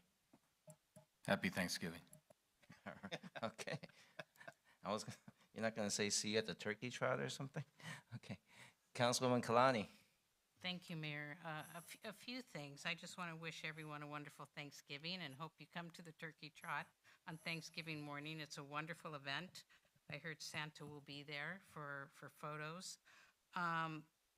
Also, during Small Business Week, there is the holiday stroll on December 4th from 4 to 8 in downtown Torrance. All of the stores will be open, the restaurants. It's a wonderful event. Let's see who all will be there. Between Santa, Jack Skellington, the Grinch will be there. There's just lots of crafts and pickleball and dancing. So a lot going on, something for everybody. Also on December 14th, there is a, I think, new to Torrance event at Wilson Park, where it's a snow event, and Santa will be there as well. So a lot going on in the city of Torrance for everybody during the holidays. Then I had a special request from the Torrance Rose Float Association to let everyone know they're selling tickets to the Rose Parade. Tickets are $150 each. You get a bus ride, a program, water bottle, and a grandstand seat. So you can go to www.torrancerosefloat.org to order your tickets today. It helps fund the float for us. Thank you so much and good night. Thank you. Councilwoman Lewis. Happy Thanksgiving, everyone. Hopefully we'll see you at the turkey trot. And we'll be talking about e-bike safety for all the e-bikes that are going to be purchased on Black Friday. So happy Thanksgiving. Thank you. Councilman Matucci. Thank you, Mayor. Also, happy Thanksgiving to everyone. I also had the honor of attending the National League of Cities. I lost count. How many we've visited, but there's one thing that I think about these trips. A lot of them are hit and miss, but I think the mayor and I, we've had long discussions on the plane rides going back and forth. If we can come back with just one idea, one thing that can better our city, whether it's efficiency, beautification, anything, then it makes the whole trip worthwhile. And I have to say, there's 3 vendors that I got to talk to that I think would that we should be talking to. Some of the innovation that I've seen at these shows are amazing, just amazing. I've also got to meet a lot of other council members and mayors, and we share a lot of the same, a lot of the same issues. Of course, every city pretty much is the same, but it's just amazing to see what some cities are doing to fix theirs, and it's just a great way to get some ideas. But one of the thing that really just stands out the most about traveling other cities in the States is the distinct difference of cleanliness. That here in Torrance, I know we put so much effort into that. You drive through Torrance, you really do see how clean and, beautification projects one after the other. But there it's almost like normal everywhere. You get on the freeway, no weeds, no broken tires, no graffiti, no homeless encampments on the embankments. And, one has to wonder, and it's not just Florida. Other cities, Kansas. We went to so many different cities, and I always come back thinking, what the hell is going on in California? What is going on in California? There's got to be a formula that works. That's not a different country. Different part of the United States, yes, but it's not a different country. They have the same federal laws, same access to everything. What are we doing wrong in California? It looks like hell. You just go a few miles each direction, and it's a completely different world. And so those are the things I think that we have to even though, you know, we're a little bubble here, city of Torrance, I really do think as a whole, we should advocate above and beyond what the reach of Torrance has. And when I say that, is that if there's a problem, let's say in Harbor City, it could easily spill into Torrance. If there's a problem in Lomita, it could easily spill into Torrance. You know, so issues that we have in surrounding areas do affect Torrance. You know, whether it's homeless or crime, everything. So I really do think I think what I'm taking back from the travels is that we could do so much better, you know, not just as a city, but as a whole region. And I really do think that we should probably step it up into advocating to do better. Our freeways look like hell. I mean, they're an embarrassment. You know, I pick up people that come and visit from Italy, family members, friends that never been here. I avoid certain freeways because I know they're just going to be an embarrassment. You know, I try to take PCH, you know, trying to take streets that look halfway decent. You know, we shouldn't have to do that anywhere in California. So that's what I've bringing back is we should step it up on a regional basis and just always try to improve our surroundings, not just our city. I think we have the pull to be able to do that. So that's all I have to say. Thank you, Mayor. Thank you, Councilman Matucci. I think this year we did the inaugural Pitch Torrance, and that was based on you visiting the League of California Cities. That was at Long Beach, and you heard them advocating Pitch Long Beach. So that was a nugget that we did here. So I think if there's good ideas, we're free to steal it. And I too went to the National League of Cities, and I think I'll share one item from a session. It was a widow, a Gold Star widow of a former mayor in Utah who was killed in action. He was in the reserves, and her get off the stage chart was 3 major bullets to encourage mayors and council members was have a conversation, have a heart, and have a backbone. You know, I think those are 3 phrases which I take to heart, and I think those are good guidelines for us to think about as elected officials, which I would ponder upon in the things I do. Next Thursday is Turkey Trot. I just want to, wish everyone a happy Thanksgiving, and think of at least 3 things that you could be thankful about. Not 3 things you could complain about, but at least 3 things you could be thankful about. And if you appreciate someone, say that.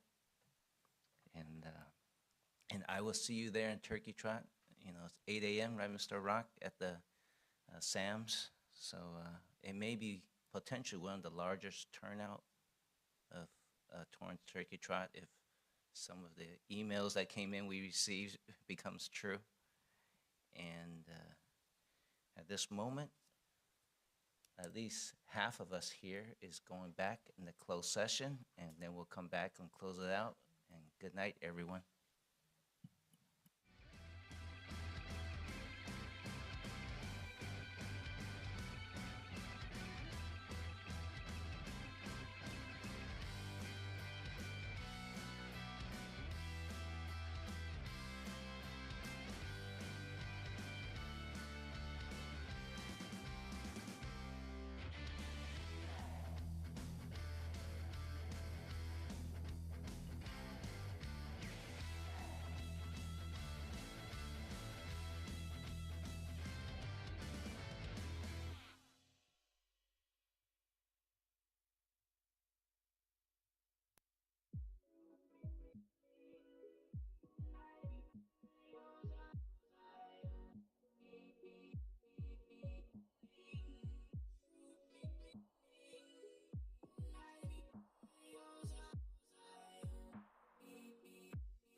We're live.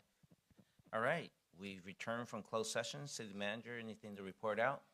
Nothing to report, Your Honor. Thank you. All right, I'll take a motion to adjournment. I move that we adjourn tonight's city council meeting to Tuesday, December 3rd, 2024 at 5 p.m. for closed session, with regular business commencing at 6:30 p.m. in the Leroy J. Jackson Council Chamber. Tuesday, November 26, 2024 is a city council dark night. A second.